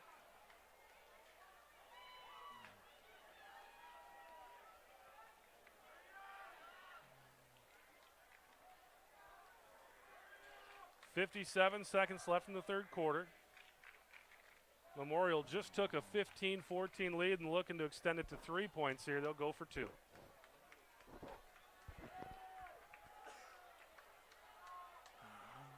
Knopp under center. 1 receiver to the right, 1 to the left. 2 backs behind him. They'll send the left in motion there, but we've got flags. Well, is that going to? Oh, that'll push them back. Now they may have to go for 1 here. That will back Memorial up. They're looking to pass. I mean, maybe this just gets them a little more room to pass. You are a glass half full kind of guy, aren't you, Chris? Always look at the bright side of your life.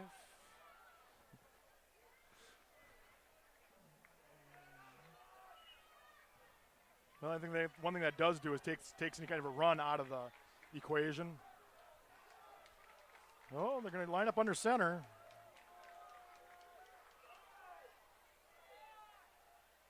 Knopp looking to throw. Throws it into the corner of the end zone and no incomplete. good. Looked like he pulled the ball down, but was out of bounds. Crowd's looking for an interference call. Won't get it. Coach is down there trying to help the official make the call. So Memorial takes a 15-14 lead. Just under a minute left in the 3rd quarter. And Hudson will get another shot here with the ball. Really need to see Hudson's offense come out here and do something with the ball. Get a lengthy drive, establish some kind of a pattern.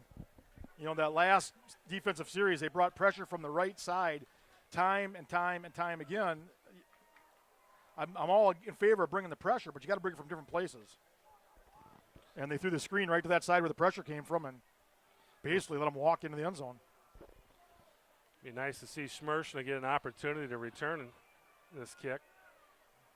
He's had some success this season, and really tonight had a nice one, but was called back due to penalty. Really have a lot of confidence in all three guys they have deep for the Raiders. Holmes, Schmershna, and Malika all, I think, have some speed. Fairly capable ball handlers. Well, again another low kick, trying to keep it away from Schmershna. And Holmes with room. Holmes out to the 42-yard line.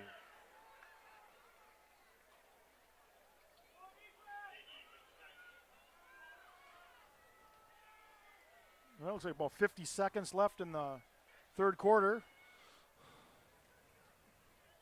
So it looks like Memorial's trying to keep it away from Schmershna, but really hasn't done him any good. Holmes has looked pretty good with the ball there. I think you've asked Hudson if they'd be happy with taking the ball on the positive side of the 40, their own 40. They do that every time. So Miller will hand it off to Malika around the right side. And Malika breaking through tackles and across midfield. That's going to be close to a first down for the Raiders.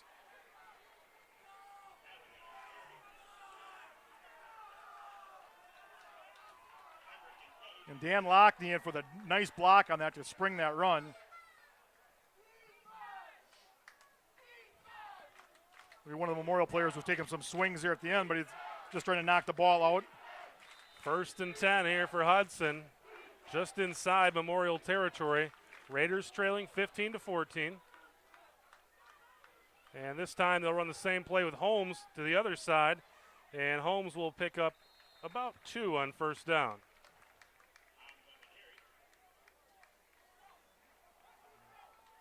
Set up a 2nd and 8 for the Raiders at the 47-yard line, and that may be the last play of the third quarter. Clock ticking at 15. Raiders making their way to the line of scrimmage. They may get one off here.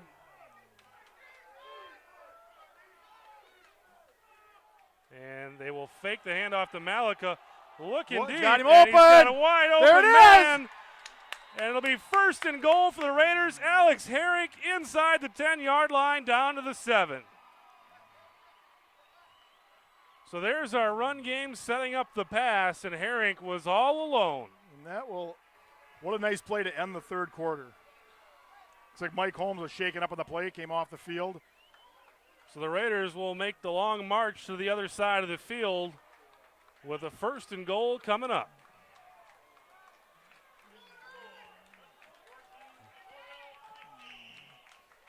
Looks like these Memorial defensive backs and linebackers are making Mike Holmes pay for any kind of a pattern he runs. Once again, he has to pick himself up off the turf after running what should have been a pretty harmless pass pattern.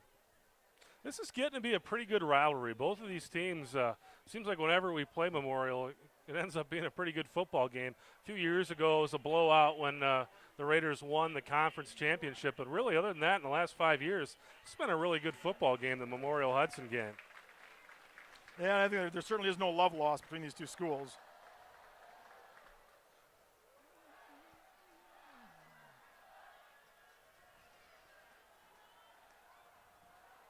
I think Memorial's always had kind of an advantage when it comes to the basketball and the baseball end of things, and Hudson's had an advantage with the wrestling and the football. That is a rough mark. Give the Raiders the ball at the 10-yard line. 1st and goal from the 10, and yikes, that is not a very good spot for the Raiders. Nevertheless, Miller will hand it off to Malika, and Malika gets not much going around the left side there. Those edge runs are just taking way too much time to develop. The Raiders, the wide receivers just aren't shown the ability to maintain their blocks for that long, and these defensive backs, linebackers are able to fight off that block and make the tackle. The ones that have been successful really have been Holmes going around that left side, and he has gotten to the edge pretty quickly.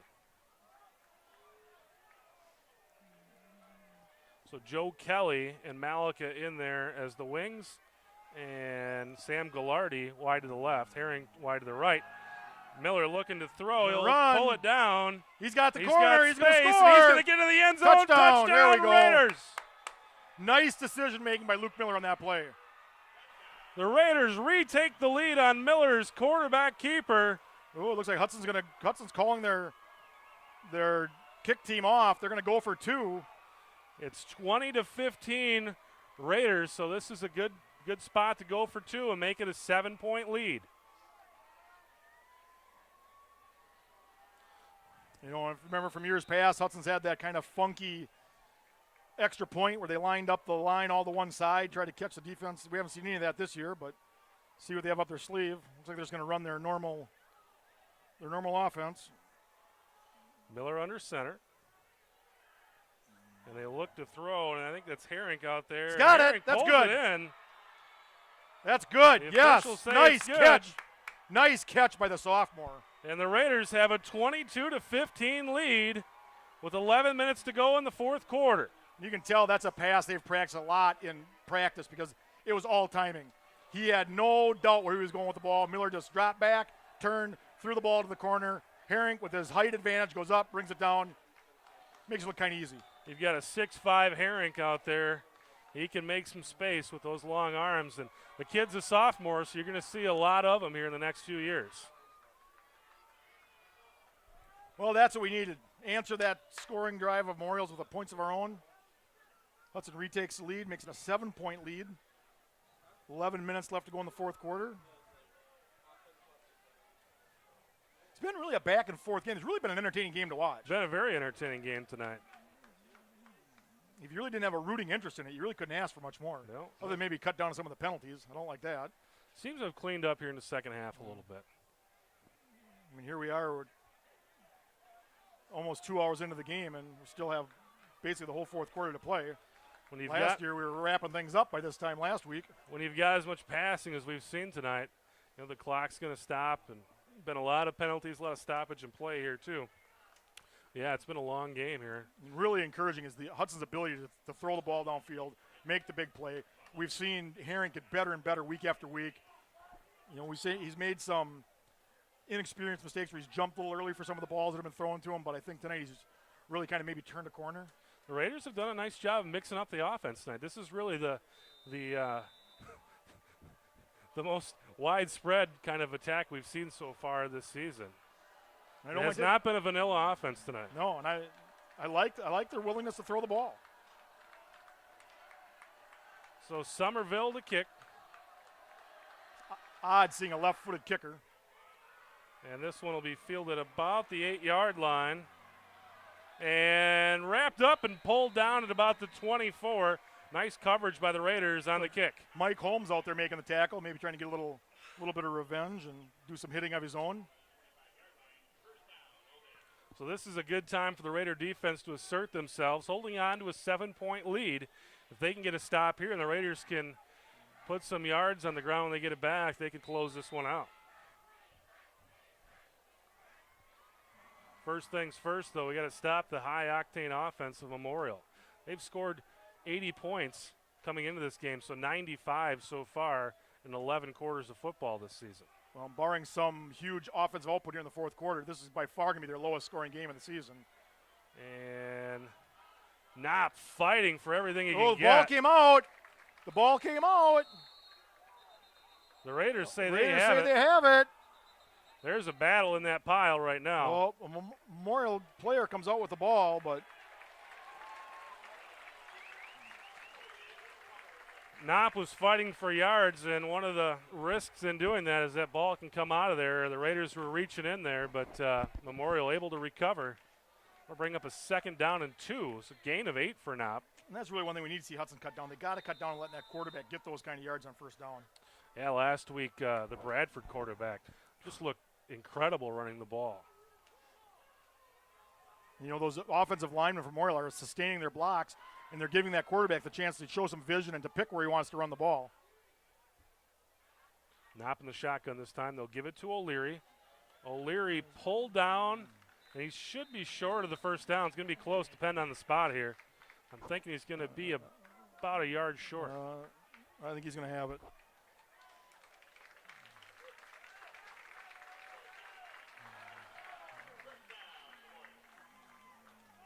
So a first down for the old Abes. Oh, and the official timeout? What is that all about? Why are the officials giving him a timeout for an equipment issue? That just... So 1st and 10 here for Memorial at their own 36-yard line.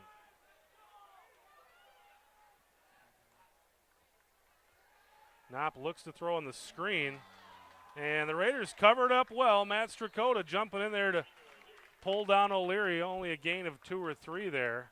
And that's really the best that the Raiders have done on that play tonight. You know, those defenders have to realize that when they feel that no pressure, that no resistance from the offensive lineman, that they have to follow where that lineman's going because they know he's going somewhere to do some blocking on. They give him 4. If you saw the scrimmage earlier in the season, that's one of the issues Hudson had was that teams that were running the screen plays did have success. And now they'll go empty backfield.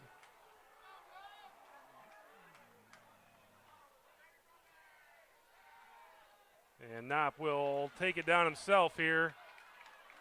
And he's going to pick up the first down. Ball's loose. Oh, what the whistle. Official's going to say he was down. I want to see that on the replay. He might have been. I didn't see it, but boy. That could have been a huge break for the Raiders there. So it'll be first down for Memorial. 9:21 left in the football game. Hudson leading it 22-15, but Memorial with 2 straight first downs here to move the ball to midfield.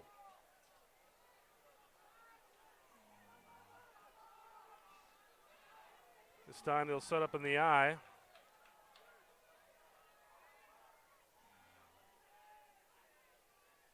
And they'll give it to O'Leary.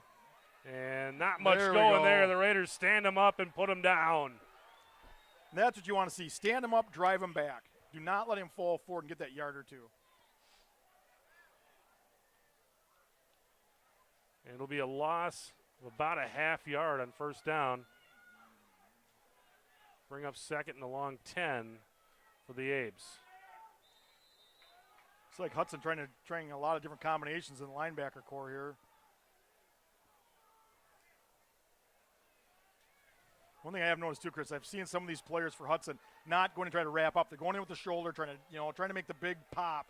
And boy, just so many times you see that offensive player bounce off and make a big gain. You go empty backfield again this time. Leave that flat open, but O'Leary drops the ball. Was fairly well covered by Hudson on the play, but boy, he makes one man miss. That could have been a big gain. So bring up 3rd and long for Eau Claire Memorial. This is probably a spot that if Hudson can get a stop, Memorial may have to bring the punt team out. Boy, on their side of the 50, unless they get 5-6 yards here, you'd almost have to think they're going to punt. But with 8 minutes left, how many more times are you going to get the ball? Maybe we'll get a sack here and make it a moot point. We'll come out in the shotgun. O'Leary next to Knopp in the backfield. And it's a bad snap. Raiders will have an opportunity. Knopp gets rid of it. Nice play by Knopp just to get rid of it. And that was all his athleticism, changing what would have been a disaster into at least no harm done, yeah. Just no gain, no harm, 4th down. Well, looks like they're going to go for it here, Chris. Well, Knopp is the punter. Oh, they will drop back in punt formation here. Well, doesn't mean that they're going to punt, but they are in a punt formation. That's not too much of a rush. Muffs the snap, but gets a kickoff to Schmershna. Schmershna's going to have some room. Makes the guy miss, breaks the tackle, but he's going to be hit out of bounds at about the 29-yard line.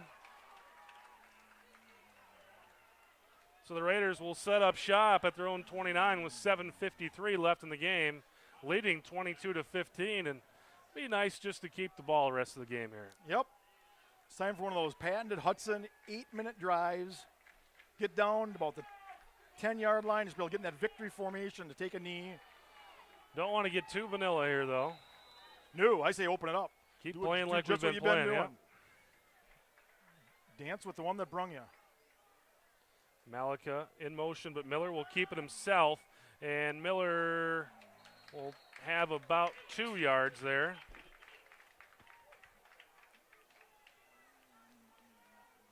Bring up a 2nd and 8. Boy, it looked like he had more room there. It looked like he was going to get a little bit more than that, but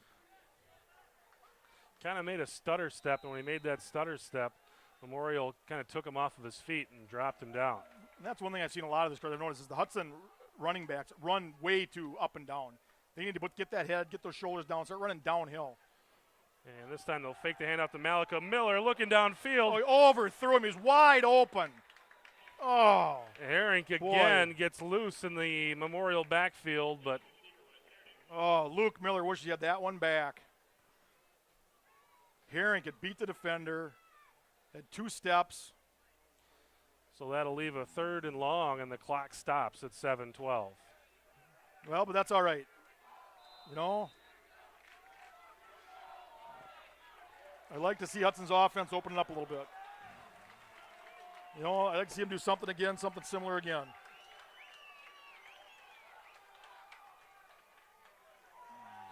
Miller looking to throw. And he's And got that's- his man. yeah, It's that's gonna be a Gallardi, first and down. he should have the first down. Nice grab by Sam Gallardi. Comes back and gets it, and then has the presence of mind to turn and get that first down, and they will move the chains. Raiders with a 1st and 10 at their own 43-yard line. No, I didn't notice, Chris. Where was Gallardi lined up? Was he lined up in the backfield, or was he He's been lined up as he's been wide to the left pretty much the whole game tonight. Nice job of coming back to the ball, getting it field awareness, knowing where the first down mark is, and staying beyond that to get the first down. Gallardi made a nice grab last week for a first down. They'll go to Holmes this time around the left side, and Holmes diving for 2 or 3 yards, probably about 4 actually, and that Yes. will move it up to the 47-yard line And and set up a stays in 2nd bounds. 6. Stays in bounds, Chris. That's big to keep that clock running. Clock ticking at 6:38, and the Raiders leading this one 22-15 over Eau Claire Memorial. And Hudson's taking their time. Miller runs in from the sideline after getting the play. Got plenty of time. They can actually take this down almost down to 6 minutes before they have to snap the ball.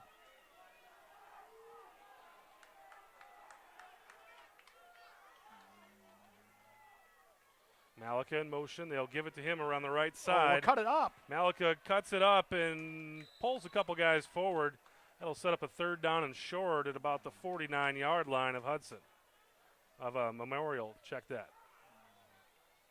There we go. Hudson with a 3rd and 2. They've had success running it to the edges. I see you pound it up the middle here. They haven't done a lot of that. No, after seeing Lotney 26 times last week, the Raiders have worked those edges quite a bit tonight. And that There's should gonna be be a a free first first down. down. Wow. Memorial jumps again. That should be a 1st down and 10 for the Raiders. Yeah, Memorial's already marching backwards.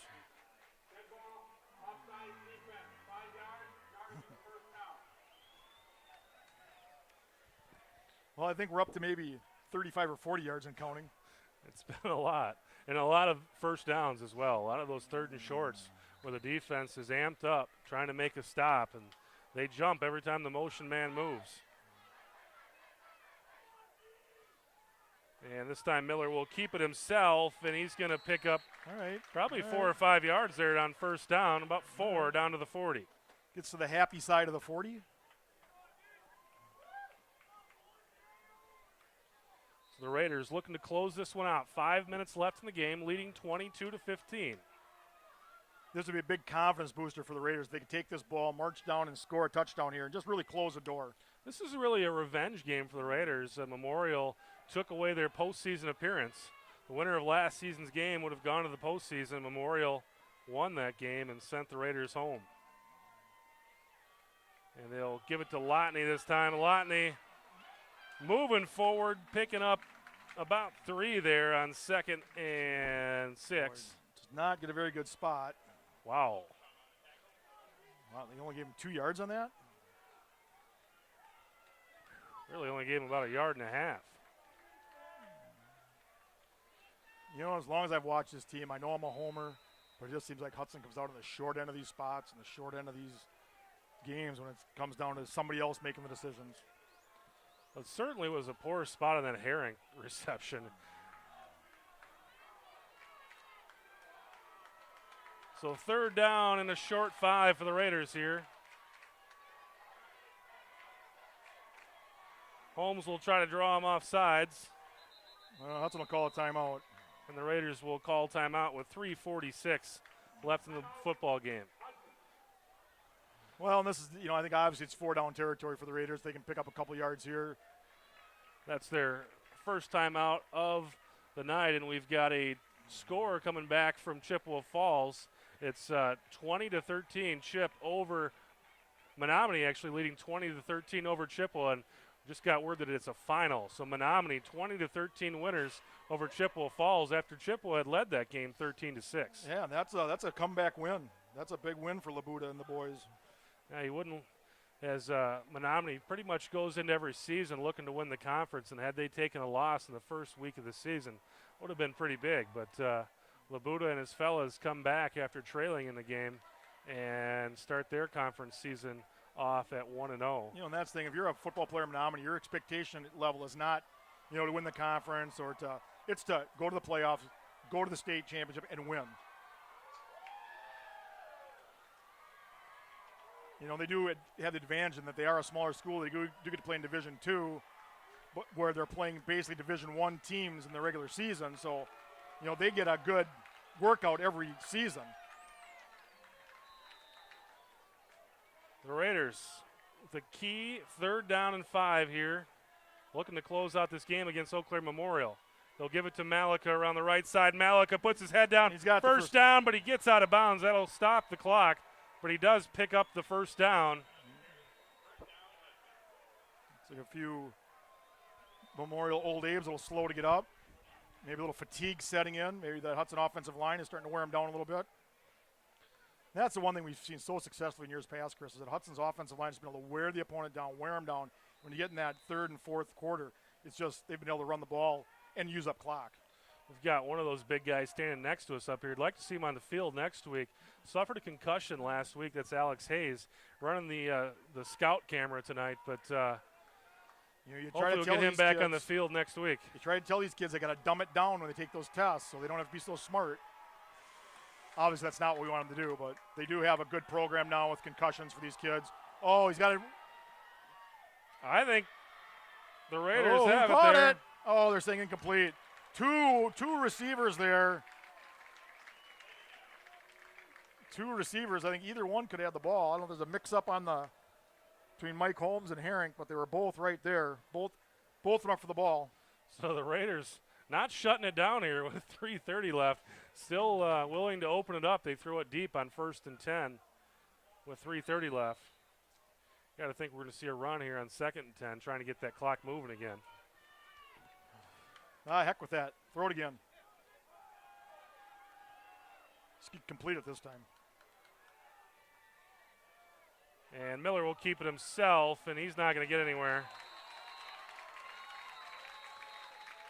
Loss of about 1 there. We got a stoppage. Looks like Memorial's going to stop the clock. And Memorial does call a timeout immediately.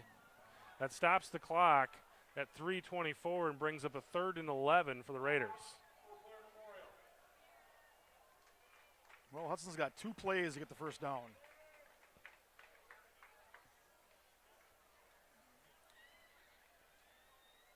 I got to believe Hudson's going to run the ball here to try to take as much time off the clock as they can. At least make Memorial burn their timeouts. They've got 2 left.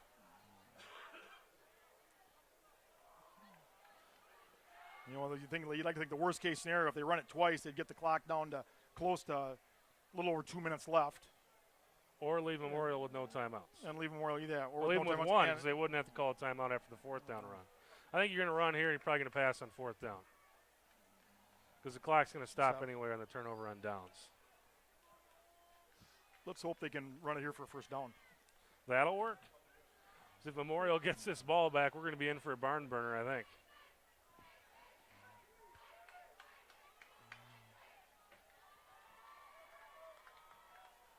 Raiders led this game 14-9 at the half, and we're sitting here at 22-15 Hudson with 3:24 left in the game.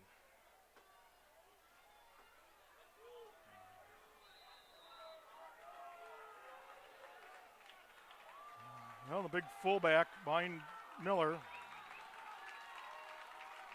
And they'll give it to Malika, and Malika gets pushed I out just of don't bounds. understand that. Why do you run it wide in that situation? And that stops the clock. You've got a timeout there. Yeah, That's when you got to talk to your guys and say if it's not there, you just got to fall down essentially. I think that should wind the clock, though.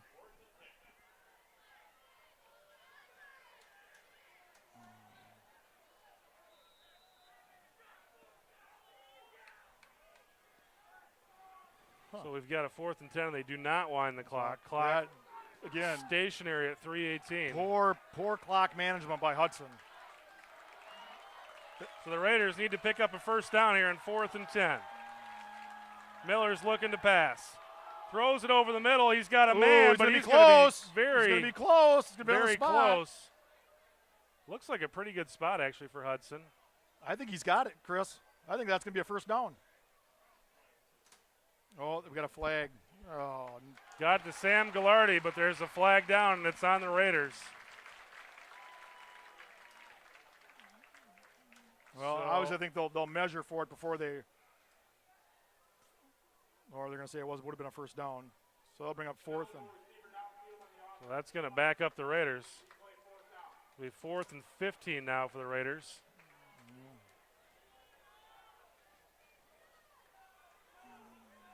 Boy, that was a well-designed play, getting it to Lotney out of the backfield. Had the first down. Oh, now they're going to punt. Now they'll send the punt team out, 4th and 15, and try to pin Memorial deep, but it's Lonkar in here to kick it, and he's kicked it well, but every time it seems like he's back there to kick, he's under serious pressure. So And Memorial, but nobody back to receive the kick. They're going to put everybody up to try to. Oh, now that Knapp No. drops back. but you can bet Memorial's going to bring it.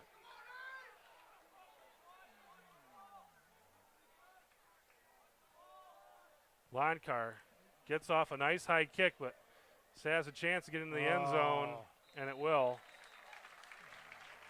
So the Abes will start off on the 20 here. 3 minutes to go. Three- Nothing comes easy. 3 minutes to go, and the Raider defense on the field. One thing though, they did spend a lot of time on the sidelines with that last offensive drive. Got a chance to get rested up. There should be a well-rested Hudson defense. 3 minutes left and leading by 7. Raiders looking to get started here in the conference with a 1-0 record. You know, with 3 minutes and 26 seconds, with a third down, Hudson can't run it down under 3 minutes and can't make Memorial burn up any of their timeouts.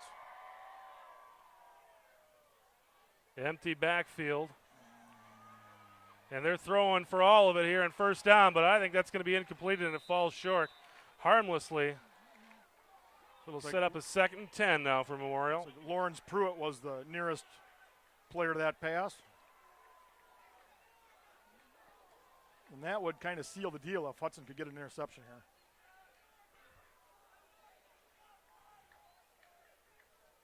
Because then you could definitely run Memorial out of timeouts and run the clock down to well under 2 minutes. Yeah, empty backfield for Memorial. We'll send everybody out. They've got nobody covering back over here on the far wide side of the field. So Knopp surveying the field, looking down, and that's going to be incomplete. It'll bring up a 3rd and 10. And of course, they are playing 4-down football at this point with just 2:51 left in the clock. You know, one thing about this is, Chris, they're running these deeper patterns where they're, 10-plus yards. Really, you only need to complete 1 of 4. The quarterback only needs to be 25%. They've got plenty of time. And in the first 2 games, he's completed over 60% of his passes. So far they've run, about 10 seconds off a little over 10 seconds. Looks to be some confusion here, and the Abes will have to burn a timeout. Boy. That is a wasted timeout for Memorial. That is something. Well, maybe a little bit of confusion on the other side of the ball for a change.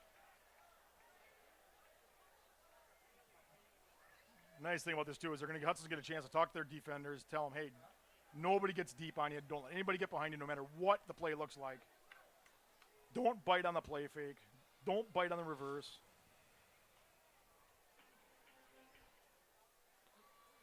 So the Abes will talk it over here, and be interesting to see what they come up with, because they've been successful in the short passing game pretty much all night. And now here when they're back against the wall, they've been trying to throw it deep and just really haven't had anything. And in that deeper game, it doesn't look like Knapp and his receivers are on the same page. As much success as they've had in the first 2 games, they're just really looking discombobulated here in those 15 to 20-yard routes.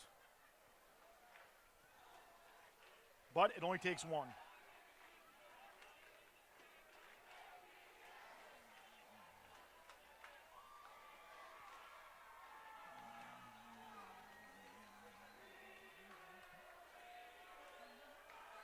Well, regardless of the outcome of this game, I think both teams will be able to walk off the field with their head held high, knowing they put out a great effort. It's been a fun football game for sure. So Knopp, empty backfield once again.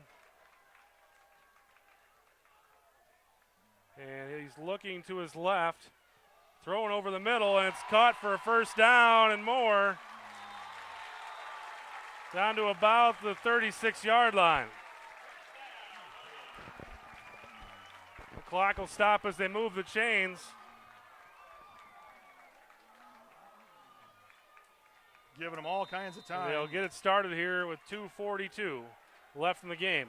Well, they got plenty of time. Hudson's going to have to take the ball over on downs.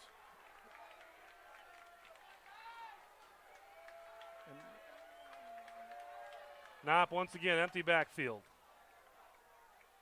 And loses the snap under duress, throws gets rid it of away. it.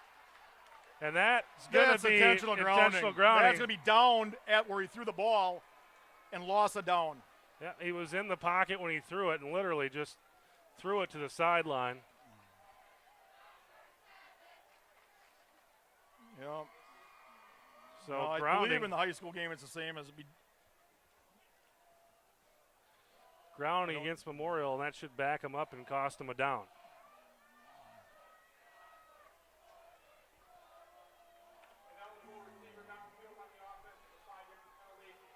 Wow.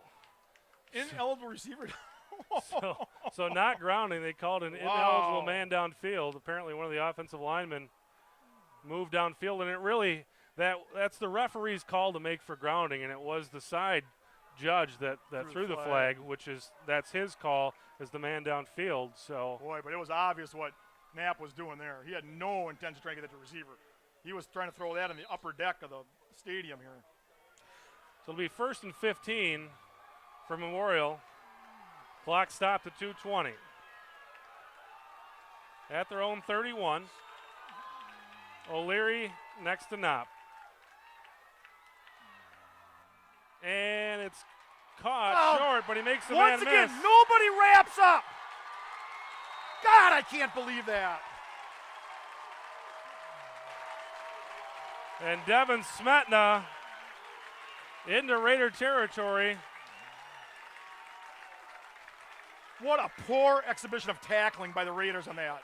Down to the 41-yard line, and he gets out of bounds. So with 2:11, Memorial is into Hudson territory. Incredible. That receiver was given 20 yards as a gift on that.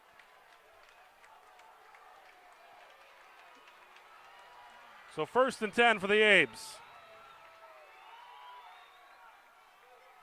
Knopp will take it himself, and he gets back to the line of scrimmage. Okay, that'll take it down under 2 minutes, but still, way too much time to even think about trying to run this clock out.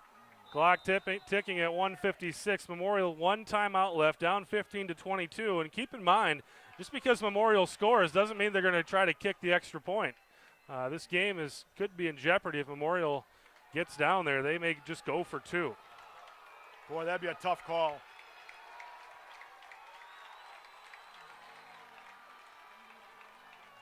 Once again, there's nobody lined up defensively on the flanker on that side. 1:30 and Knopp throws it out the edge, incomplete. That'll stop the clock at 1:27 and bring up is that a 3rd and 9 or 4th and 9? Third down and 9. 3rd and 9. And the slot receiver that lines up on the far side of the field has got nobody over him. I think that's Schmertz's man to cover, but boy, he's off him by 15 yards.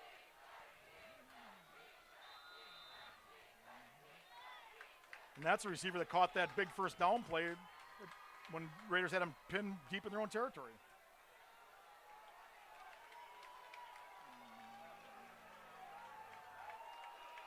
Now Tyler Schmertz comes up. Empty backfield for Memorial. Holding. And Knopp will get the ball out of there. He's got a man. And he's pulled down at about the 22. How can they not call offensive holding on that play? That'll be a 1st and 10 for Memorial. That offensive lineman had him by the jersey with both hands, pulling him down.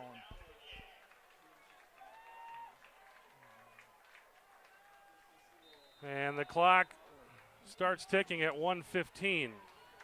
Once again, they got plenty of time. Oh, Hudson's got to hurry up. They got to get a player off the field. Empty backfield for Knopp.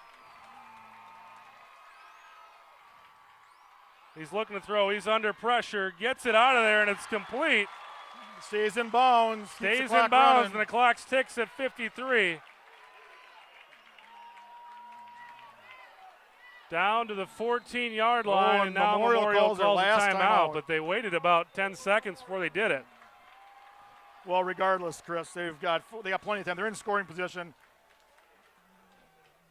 They're at the 15-yard line with 45 seconds left. About the 14, actually. You know, when you think about this, never should have got to this point. Never should have got to this point.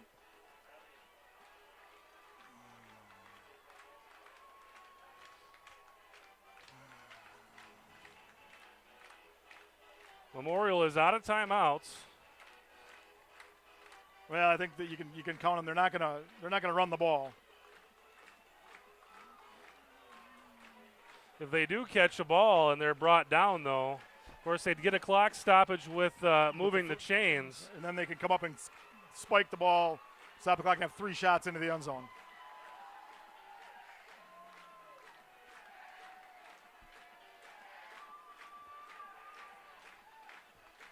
So I think we called it with about 3:30 left that if Memorial got this ball back, we were going to get a barn burner. And that's what we've got here, 22-15. Hudson leading, but Memorial. I'll tell you one thing that I've been the most impressed with is Memorial's offensive line's ability to keep the Hudson pressure away from the quarterback. With really no help either. They've been going empty backfield. 2 to the left, 2 to the right. And Knopp under no pressure will throw it across the middle, and it's incomplete.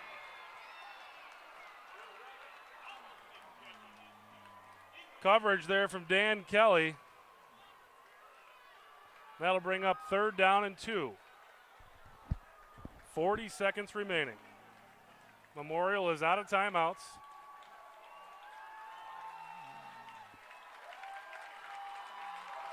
But again, if they get a conversion here, it will stop the clock. Knopp looking for the end zone. And that's going to be incomplete. Well, now they got to worry about getting the first down here. So that'll bring up 4th and 2 for Memorial. 33 seconds left. I'm kind of surprised they've thrown both those passes into the end zone without trying to maybe get a receiver short and try to get that first down and maybe let them run into the end zone. The Raiders can get an incompletion here. The game's over. Boy, this will get your heart beating. You can't get Crowd excited on for its this. feet at Carson Park. Knopp looking to throw. He's got room. He'll throw it into the end zone. Touchdown. It's a touchdown. And Oh, they'll and tack a on a flag. penalty. You got to be kidding. There was nothing wrong with that play. What's he supposed to do? Let him stand there and catch it? These officials have been bogus on those calls.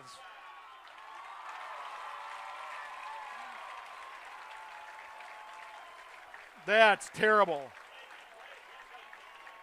What a terrible call.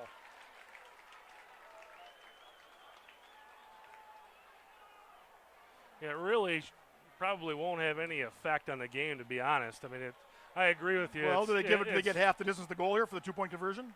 I don't think so. I think that's on the kick. We'll see. don't They're talking to the I think they get the talking to option. the captain.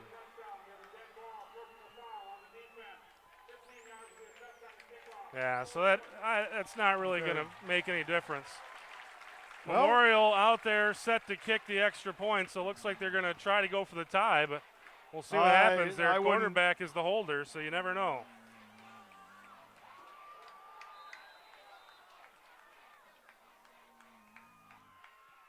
The kick is up and good. Good. So we've got a tie ball game. The one thing it does do is it probably negates any opportunity for Tyler Schmershna. Well, or do you try an onside kick here? That could happen as well. They'll be kicking off in Raider territory. I mean, talk about snatching defeat out of the jaws of victory. You know, the poor clock management when Hudson had the ball last. The gaffes on defense, not wrapping up. Oh, my God. They're going to look at the game film this tomorrow and say this was one that either they let get way too close or they let get away. So, yeah, you got to think where Memorial's kicking off here that they're going to take a shot at this. Why not? I would. There's nothing to lose. You're kicking off on the 45. You know this kid, if he kicks it off, he's going to kick it through the end zone. Yeah, I would definitely take a shot here at the onside. But the Raiders do not have a hands team in. Raiders are set up in their regular return. Boy. And they're 14 or 15 yards off the line here. And they just go ahead and kick it.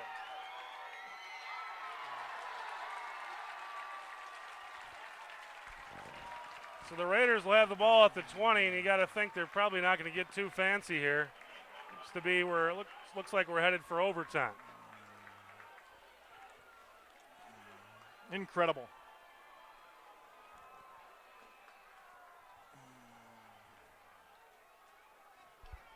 As words fail me.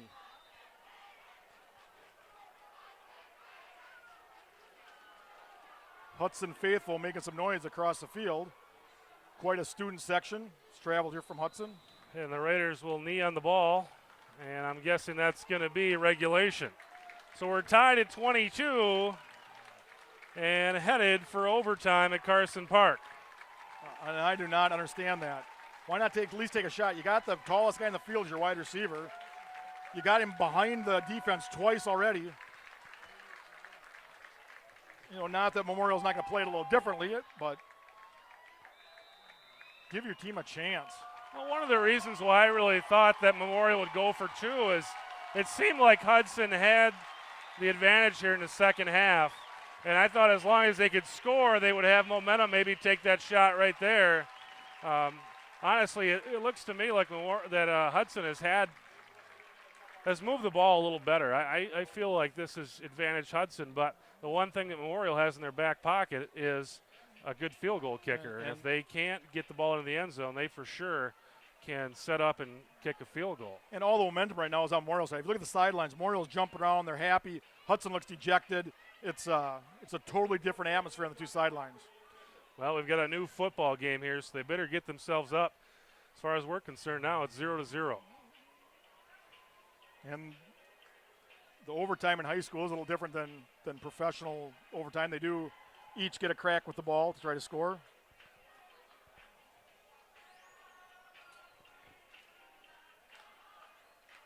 Our statistician is off tonight. He's taking the night off. Otherwise, I could tell you how the Raiders do in overtime games. But unfortunately, Monty has the evening off. So, well, the Raiders haven't had that many overtime games, but the ones I can remember, they've done rather well in. But it should not have come down to this. That missed tackle on that third down pass play where they allowed him to get the first down and much more, let him get into deep enough, or not deep, but into Hudson territory. Never should happen. Classic example of Hudson not wrapping up. We've talked about it time and time again over the years. You know, they all try to go for that big hit. I know the team gives out awards. They call them Chuck Norris's or for big defensive plays, interceptions, things like that. But, you know, you got to make the tackles.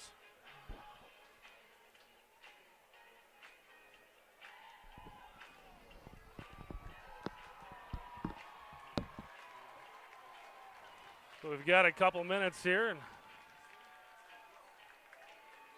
players are collecting their thoughts, and they're going to go out and do another toss here to figure out who will take the ball first.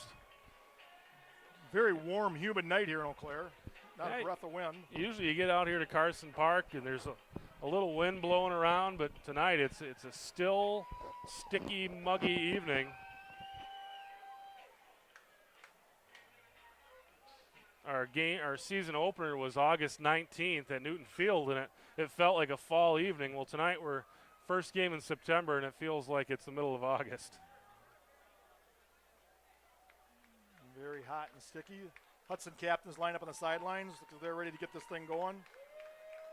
I don't know what exactly the delay is, but the officials are taking their time and giving a little bit of a break.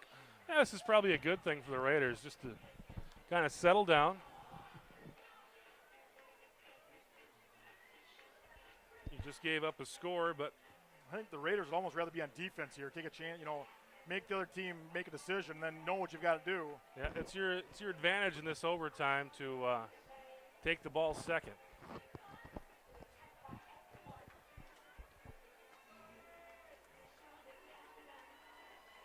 And you know what you need to get.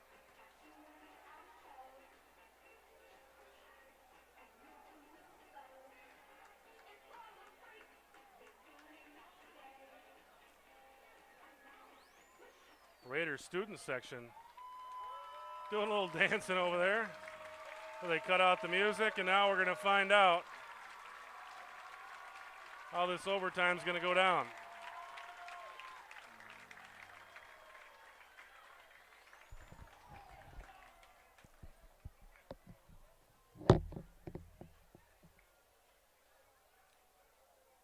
Once Hudson makes the call.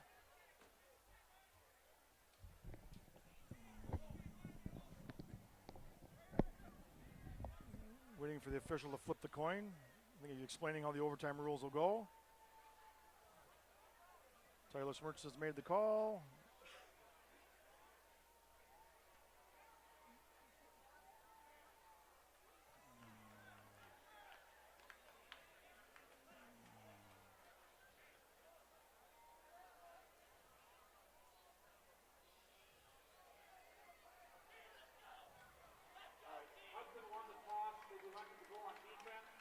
There we go. So the Raiders will start off on defense, and Memorial will get the ball on the 10-yard line, and they will attempt to get the ball into the end zone. And if they cannot, they have the option to kick a field goal. And at the end of their possession, the Raiders will get the same opportunity at the 10-yard line of Eau Claire Memorial.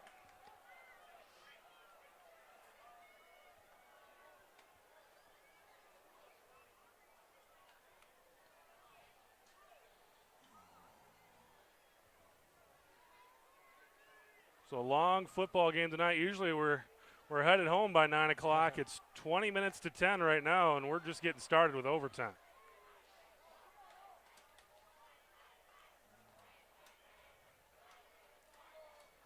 All right, Raider defense is where you need to come up big. Hold them to a field goal attempt. That's going to be the 25. The PA announcer called it to 10, but yeah, this will be college rules. Start at the 25.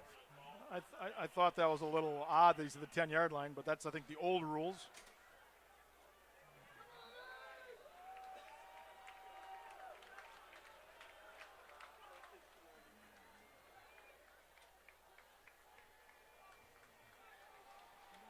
So the Abes with the first chance to score here in overtime. The Raiders looking to keep them off the board.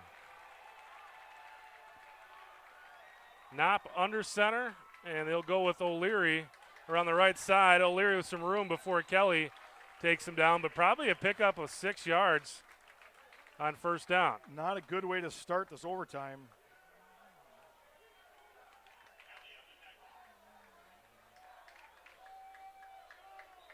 This really opens up the playbook for Memorial.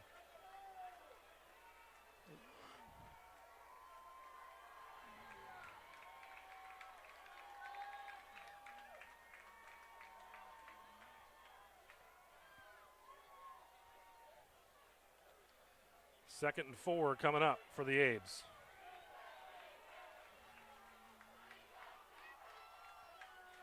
We're in overtime, game tied at 22. And Knopp looking to pass. Throws it to the right side, and he's got a first down.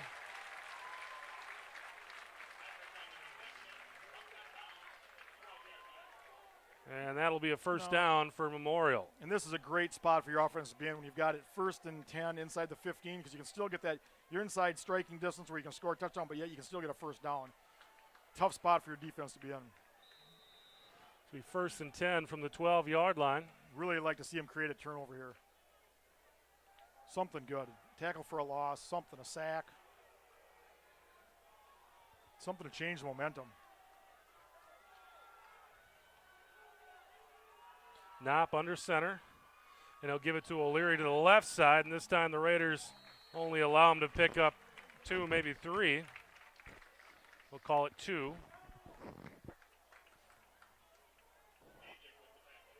Setting up a 2nd and 8. Certainly within range for the kicker Barneson. Yeah, I'd have to say this is pretty much a chip shot for him, barring a muff snap, but we got to hold them a couple more times here before they even have to think about that. 2 receivers to the left, Knopp under center. O'Leary the deep back. Knopp looking to throw. Throws it just short of the end zone. It's going to be a touchdown. Too easy. Way too easy. Boy, that was just too easy, Chris. Andrew Davis into the end zone for Memorial. And they'll send the kicker out there to attempt to make it a 29-22 game, and the Raiders will have to match with a touchdown of their own on the other side of the field.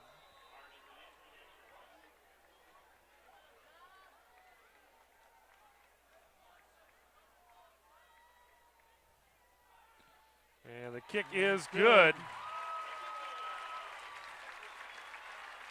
So we'll switch sides of the field, and the Raiders will have their opportunity. If they cannot score, the Chris, football game is over. I think they stay at the same end of the field, Chris.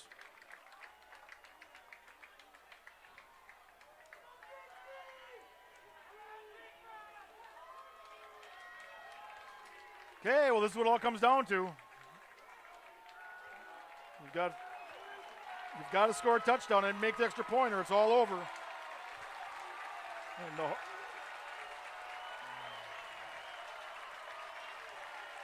Crowd on their feet at Carson Park.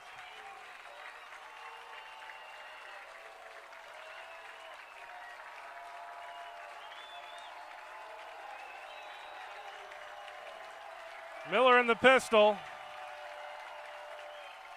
And they will pass it. Miller looking for Gallardi, and that's going to be incomplete.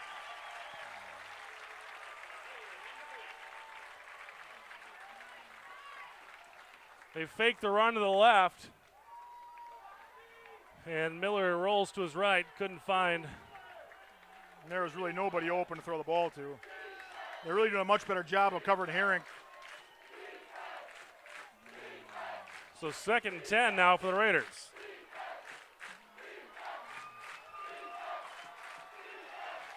You got to get positive yards here. You got to make something happen. Malika in motion. Looking to throw is Miller. He's got time. Throws for Herring, and that's going to be incomplete.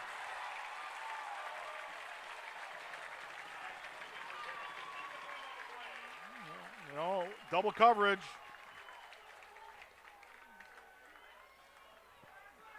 I think you got to dial up something a little different. Raiders went max protect on that pass. Left 2 guys in to block there.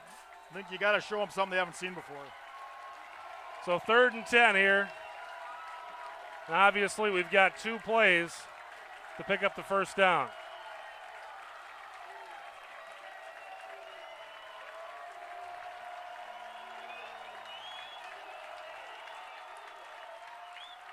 Miller under pressure, makes some room, throws for it, and he had Malika, but he's out of bounds and incomplete.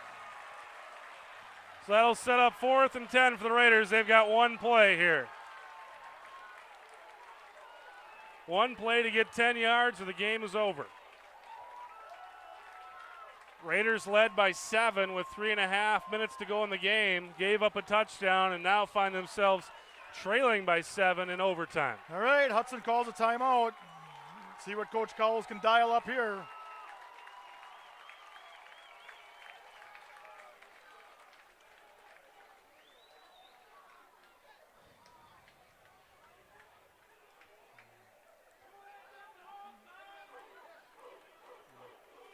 Another thing we've seen with Memorial is they've got a lot of team speed on defense. Where it looked like Miller might have a chance to run that after he pivoted out of the pressure to the right. Looks like he would have maybe had a chance to run to the left, and the defense closed nicely and forced him to throw a ball into a tight spot. This is a team averaging 35 points a game, so they've got some speed on both sides of the football.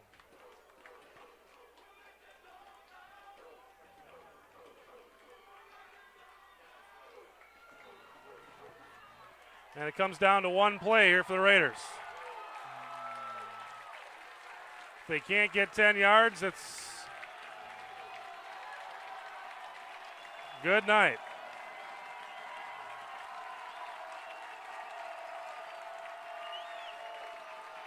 Miller sends Malika in motion. And I think that's going to be movement. I think Gallardi moved. It's going to back up the Raiders another 5. Situation worse. So the 4th and 10, it's 4th and 15. So whatever they had dialed up.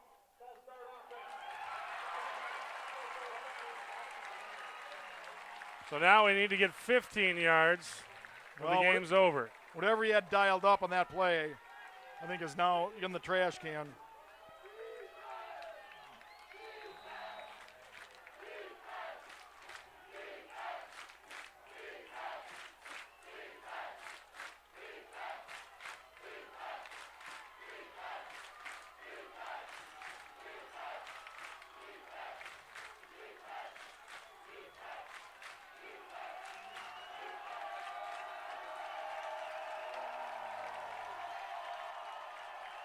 So the Raiders will send 2 wide on each side. Send a man in motion, it's Holmes. And Miller under duress.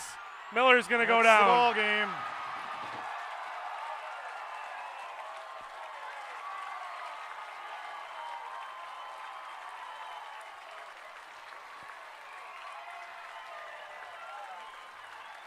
So the Raiders let one get away here. Falling to Memorial for the 2nd year in a row. 29-22. And couldn't make it happen here in overtime.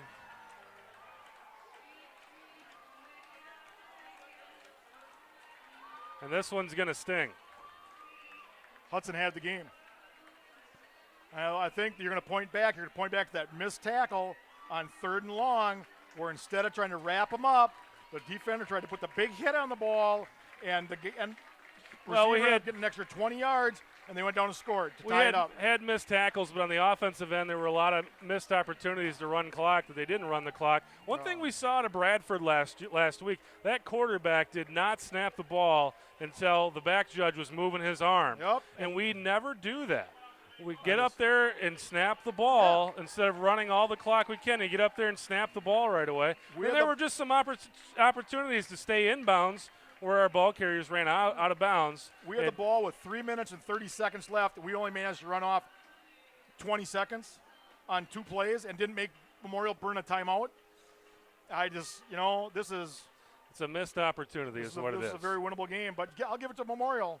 They came in with a lot more fire, and especially in the overtime. They were pumped up. You could see it on the sidelines. I think the coaches are going to have a lot to say after tonight's performance. You got to think that Eau Claire Memorial is going to win some football games this season. Again, we put 109 points on the board in 3 games so far this season. They're going to be a force to be reckoned with, and this was a big win for them. This makes the playoffs pretty reachable. I mean, it's hard to talk playoffs in week 1, but they got to feel good about themselves after this win because this is a big win. Really, when you think about, we're a third of the way through the season. We've played 3 games. Yeah, 2 of them are non-conference. We've played 3 games. And realistically, Hudson played well enough tonight to win. They just made a couple of key mistakes and just, they were the beneficiary of a lot of penalties by Memorial. Hudson must have received at least 30, 35 yards off defensive encroachment. Again, just a bitter loss for the Raiders. Joel Eby will be making the trip up to Superior next week, and you'll have a new guy with you, Pete Anderson. I'm going to have to take the week off. I got an anniversary party to attend to. Folks are celebrating their 40th wedding anniversary, so can't miss out on that. Got to be there for that. So my buddy Pete Anderson will be making the trip with Joel next week, and I'm sure he'll do a fine job. He's a good guy. He's been around, covered the Big Rivers Conference for several years. He knows the conference. You guys will have a good time. I'm sure I hope his back is strong. He's going to have to carry me. So for Joel Eby, I'm Chris Larson. Rough game tonight. The Raiders fall to Memorial Old Abe's in overtime, 29-22. See you next week in Superior.